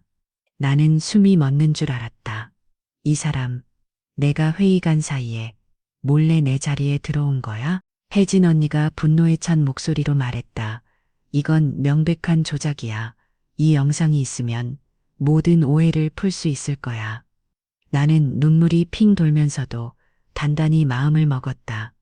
이제부터는 더 이상 흔들리지 않고 끝까지 내 결백을 증명하자. 진짜 싸움은 이제 시작이었다. 그날 밤 연구소 사무실 불이 모두 꺼진 뒤 혜진 언니와 나는 조용히 회의실에 모였다. 슬기야, 진짜 이거 들키면 우리 둘 다 곤란해질 수 있어. 그래도 괜찮아? 나는 고개를 단단히 끄덕였다. 언니, 이제는 누가 뭐래도 진실을 밝혀야 할 것 같아. 혼자였으면 엄두도 못 냈을 거야. 고마워. 혜진 언니는 웃으며 내 어깨를 가볍게 두드렸다. 내가 너한테 받은 용기만큼 이런 건 당연히 도와줘야지. 우리는 서로 나눈 자료를 꼼꼼히 비교했다. 이거 봐, 내 아이디로 접속한 시간에 넌 실험동에 없었어. 위케함드 기록이랑 CCTV를 다 대조해봤는데 네가 부재 중일 때만 특정 동료가 계속 네 자리에 왔다 갔다 했더라. 나는 혀를 내둘렀다. 정말 대단하다. 이걸 어떻게 다 찾아냈어? 혜진 언니는 작게 웃으며 말했다. 사람이 거짓말을 해도 기계는 못 속이거든. 그러다가 우리는 결정적인 메신저 로그도 찾아냈다. 문자 메시지에 오늘 USB 빼오면 남은 일은 내가 처리할게 라는 메시지가 내가 의심했던 바로 그 동료의 핸드폰에 남아 있었다. 나는 숨을 죽이며 말했다. 이제 이 증거만 있으면 모든 걸 뒤집을 수 있어. 혜진 언니가 진지하게 고개를 끄덕였다. 아직 끝난 건 아니야. 하지만 네가 여기까지 온 것만 해도 이미 절반은 이긴 거야. 나도 조용히 스스로를 다독였다. 포기하지 않고 끝까지 왔으니까 이제 진실이 내 편이 되어줄 차례다. 두 손을 꼭 잡은 채 우리는 서로를 믿으며 마지막 준비를 시작했다. 며칠 동안 밤낮 없이 혜진 언니와 나는 수많은 실험 데이터와 메신저 기록, CCTV 영상까지 샅샅이 분석했다. 그러던 어느 늦은 밤, 실험 노트와 파일을 다시 대조하던 중 결정적인 오류 하나가 눈에 들어왔다. 언니 이거 좀 봐. 이 날짜에 입력된 결과값이 실제 실험 결과랑 다르게 입력돼 있어. 게다가 내 이름으로 승인된 파일인데 내가 결제한 흔적이 없어. 혜진 언니가 급히 추가 기록을 찾아냈다. 여기 최민규 박사랑 그 그룹 애들이 내 컴퓨터에 몰래 접속한 시간대랑 딱 맞아떨어져. 나는 순간 손끝이 저려왔다. 설마 최 박사님이 직접 결과를 조작해서 나한테 덮어 씌운 거야? 화면엔 최민규와 그가 신뢰하던 몇몇 동료들이 내 아이디로 로그인해 파일을 수정하는 모습이 확실하게 찍혀 있었다. 증거가 명백하네. 내가 실험 결과를 훔치기는커녕 오히려 누명까지 쓰고 있었던 거야. 혜진 언니가 이를 악물고 말했다. 이제 이 모든 자료를 강 대표님과 이사회에 바로 넘기자. 이대로 당할 순 없어. 나는 온몸이 떨렸지만 드디어 터널 끝에 빛이 보이는 것 같았다. 누구보다 정의로워 보였던 사람이 가장 치사하게 뒤에서 칼을 꽂다니. 하지만 이제 진실이 드러날 시간이야. 나는 숨을 크게 들이쉬며 마지막 용기를 냈다. 마침내 모든 증거를 정리한 나는 숨을 깊이 들이쉬고 강주혁 대표와 이사회 앞에 섰다. 커다란 회의실, 회의 테이블 저편에는 대표와 이사들이 진지한 표정으로 나를 바라보고 있었다. 나는 손에 땀이 차도록 긴장했지만 단호하게 입을 열었다. 대표님, 그리고 이사님들, 저는 결코 연구 데이터나 결과를 훔친 적이 없습니다. 오늘 이 자리에서 그동안 조사한 모든 증거를 보여드리겠습니다. 프로젝터 화면에 CCTV 영상이 재생됐다. 최민규 박사와 그의 동료들이 내 컴퓨터에 몰래 접속해 실험 결과를 수정하는 장면이 고스란히 남아 있었다. 또한 내가 실험실에 없던 시간에 내 아이디로 접근한 기록, 메신저 대화, 파일 조작 내역까지 하나하나 설명했다. 회의실이 술렁거렸다. 이사 한 분이 조용히 물었다. 이 모든 증거를 어떻게 수집했죠? 나는 솔직하게 말했다. 혼자서는 어려웠습니다. 박혜진 팀장님의 도움으로 연구소 보안 기록과 출입 내역, 메일 로그, CCTV까지 철저히 대조했습니다. 강주혁 대표는 한참을 침묵하다 단호하게 말했다. 충분합니다. 이 정도면 누구도 윤슬기 간호사를 더 의심할 수 없겠군요. 이사들도 고개를 끄덕였다. 마지막으로 윤슬기 씨가 아니라면 진짜 범인은 누구라고 생각합니까? 나는 조용히 최민규 박사와 그의 그룹을 바라보았다. 증거에 나와 있듯 최민규 박사와 그의 팀원들이 실험 결과를 조작하고 저를 함정에 빠뜨렸습니다. 회의실 안은 숨막히는 정적에 휩싸였다. 드디어 진실이 빛을 보게 되는 순간이었다. 내가 증거를 모두 제출한 뒤 회의실에는 한동안 깊은 침묵이 흘렀다. 곧이어 강주혁 대표가 단호한 목소리로 결정을 내렸다. 최민규 박사와 관련 팀원들은 즉시 직무정지 및 내부 감찰 조사를 받게 될 것입니다. 본 사안은 해성의료재단 명예와도 직결되니 법적 조치까지도 검토하겠습니다. 이사회 이사들도 차례로 고개를 끄덕였다. 연구윤리 위반, 업무방해, 명예훼손 등 모든 책임을 엄중히 묻겠습니다. 최민규 박사와 동료들은 당황한 표정으로 자리에서 일어섰다. 이럴 리가 없어. 우리가 잘못한 게 아니라니까요. 억울합니다. 하지만 화면 속 명백한 증거 앞에서 그들의 변명은 아무 의미도 없었다. 강 대표가 다시 한번 강조했다. 해성의료재단은 공정과 진실 위에 설 것입니다. 슬기 씨에게 공식적으로 사과하고 연구소 명예를 회복할 수 있도록 모든 지원을 아끼지 않겠습니다. 내가 그토록 기다려온 순간 억울함과 분노, 그리고 긴 시간의 고통이 조금씩 눈 녹듯 사라졌다.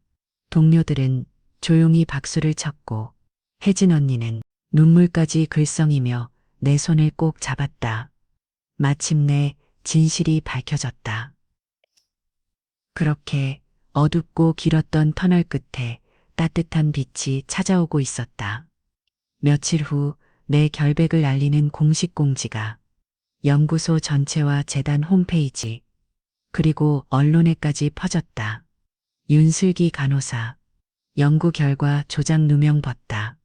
진실 끝에 명예회복 해성의료재단 공식 사과 로비에 붙은 대자보에는 강주혁 대표와 이사회 명의로 내게 직접 사과하는 글이 크게 적혀 있었다. 하루, 이틀. 그동안 나를 멀리했던 동료들이 하나둘씩 내 자리로 찾아왔다.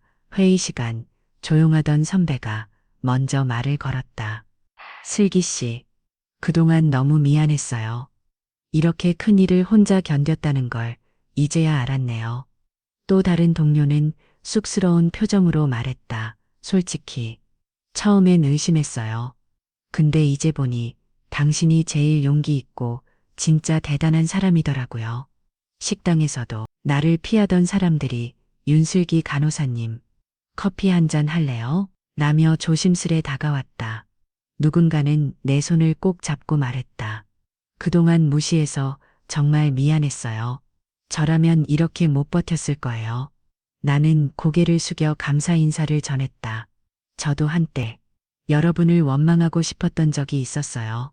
그래도 이제는 모든 게 지나갔으니 앞으로 더 잘 부탁드릴게요. 혜진 언니는 눈을 반짝이며 이제 우리 슬기 진짜 연구소의 자랑이야. 환하게 웃어줬다. 로비를 지나는 모든 시선이 더 이상 부담스럽지 않았다. 끝까지 진심을 믿고 버틴 보람이 오늘 이렇게 돌아오는구나. 나는 마음 깊이 새로운 희망을 품기 시작했다. 몇 달이 흘렀다. 해성의료재단에서 개발한 심혈관 신약 프로젝트는 마침내 상용화 허가를 받아 전국의 병원에 보급되기 시작했다. 뉴스에는 혁신적 심혈관 치료제, 국내외 최초 도입, 생명을 살리는 연구, 해성의료재단이 해냈다. 나는 헤드라인이 연일 올라왔다. 나와 연구팀은 환자 데이터를 모니터링하며 하루하루 변화되는 수치를 확인했다. 슬기 씨, 오늘도 5명이나 새로운 치료를 받고 호전됐대요. 혜진 언니가 들뜬 목소리로 말했다. 나는 놀라며 진짜요? 처음엔 불가능하다고 했던 게 이렇게 많은 사람을 살릴 줄이야. 감격스러워서 말을 잇지 못했다. 병동에선 완치된 환자와 가족들이 직접 연구소로 꽃다발을 들고 찾아왔다. 간호사님, 정말 감사합니다. 덕분에 저희 아버지가 다시 걸을 수 있게 됐어요. 의료진 여러분, 여러분 덕에 새 생명을 얻었어요. 환자들의 밝은 미소와 따뜻한 손길이 그동안의 모든 고생과 아픔을 한순간에 잊게 해줬다. 최민규 박사와 그 그룹은 이미 연구소를 떠나 자신들의 잘못을 반성하는 시간을 보내고 있었다. 그리고 나는 진짜 내 자리에서 내가 할 수 있는 일을 정말 자랑스럽게 해내고 있었다. 엄마, 보고 있지? 여기서 나는 정말 누군가를 살리는 사람이 됐어. 창밖엔 봄 햇살이 부드럽게 비치고 있었다. 어느 봄날 나는 서울 시내의 한 대강당에 서 있었다. 대한민국 의학대상 커다란 현수막이 걸린 무대 위에서 내 이름이 호명되었다.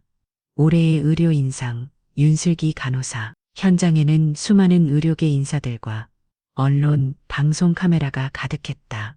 나는 떨리는 손으로 상장과 꽃다발을 받았다. 사회자가 마이크를 내밀며 물었다. 윤슬기 간호사님, 이 영광의 순간을 누구에게 가장 먼저 전하고 싶으세요? 나는 잠시 눈을 감았다가 조용히 대답했다. 이 모든 건 고인이 되신 어머니, 그리고 저를 끝까지 믿어준 동료, 환자분들 덕분입니다.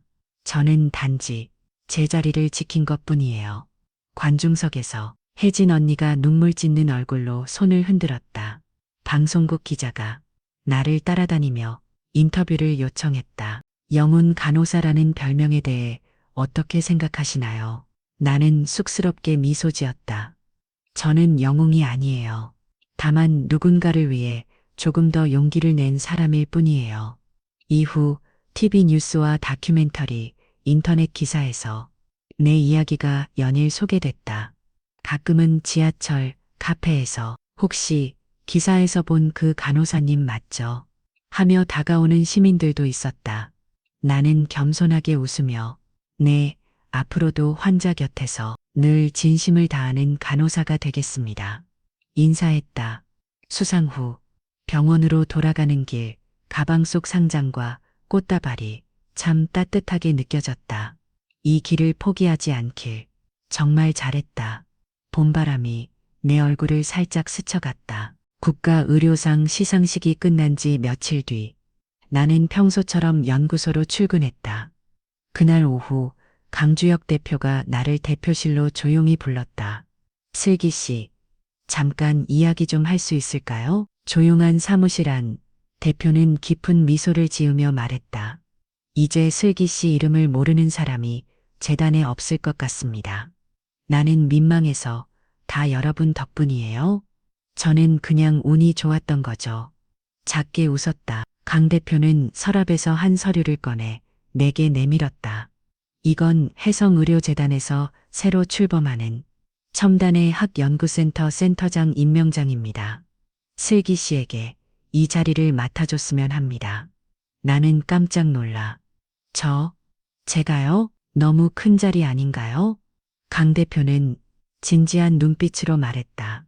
여러 위기를 온몸으로 견디고 끝까지 환자와 동료를 지켜낸 사람, 그리고 연구소를 다시 일으킨 주인공이 누구보다 자격이 있다고 생각합니다. 나는 한동안 아무 말도 하지 못했다. 대표님, 부족한 저를 이렇게까지 믿어주셔서 정말 감사합니다. 아직도 부족한 게 많지만 누군가를 살리는 연구라면 기꺼이 책임지고 싶어요. 강 대표가 고개를 끄덕이며 미소 지었다.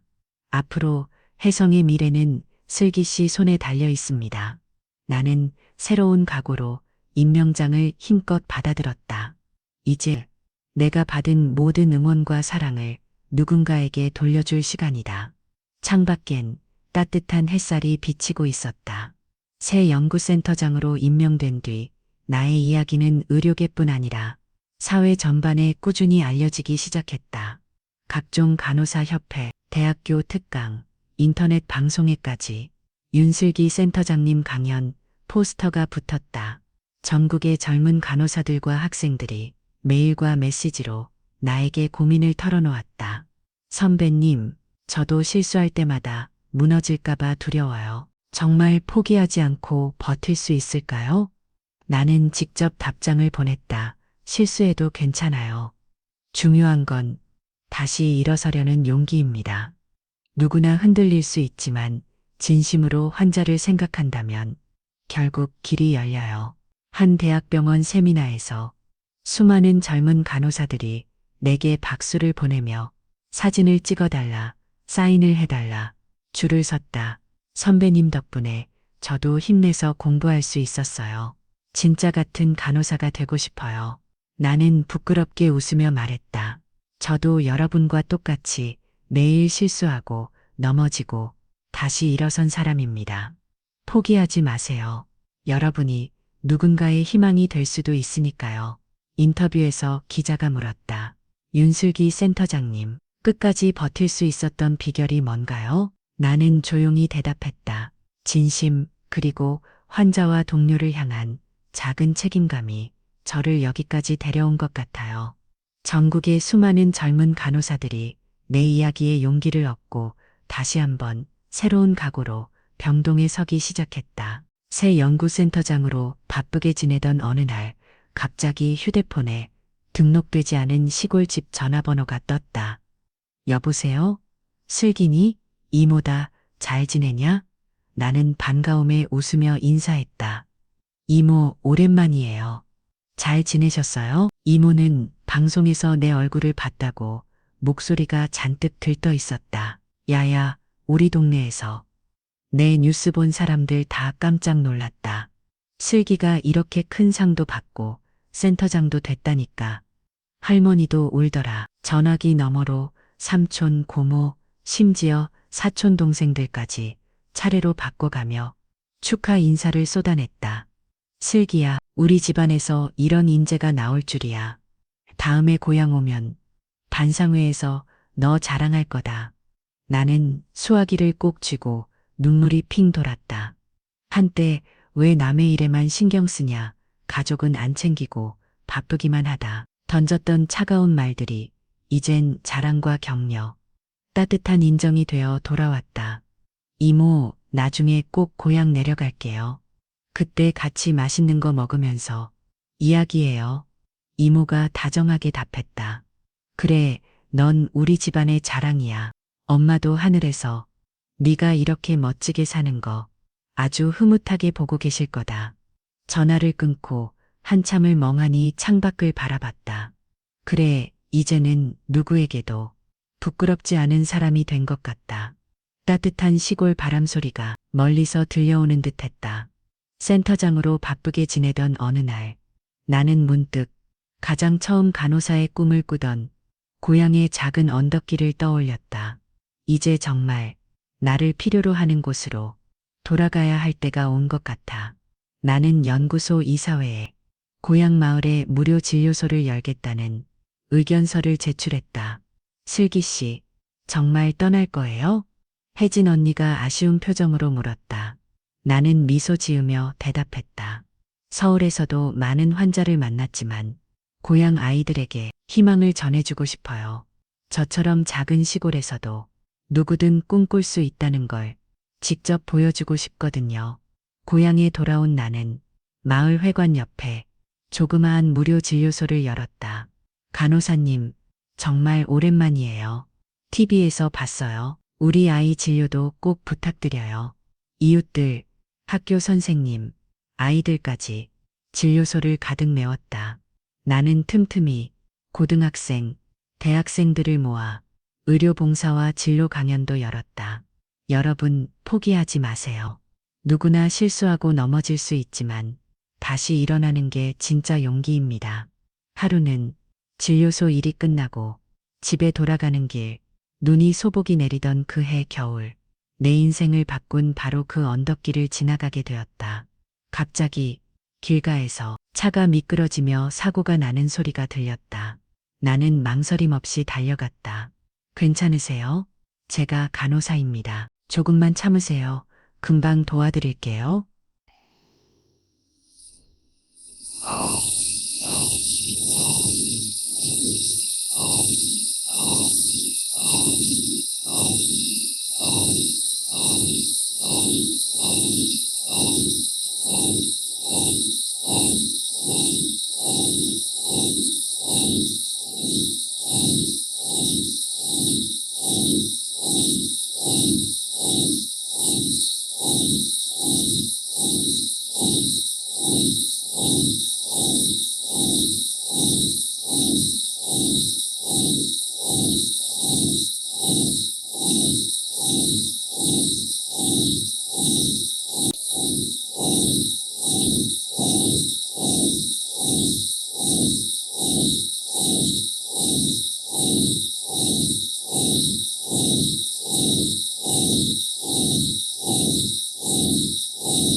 보여줄 수 있게 된 것 같아.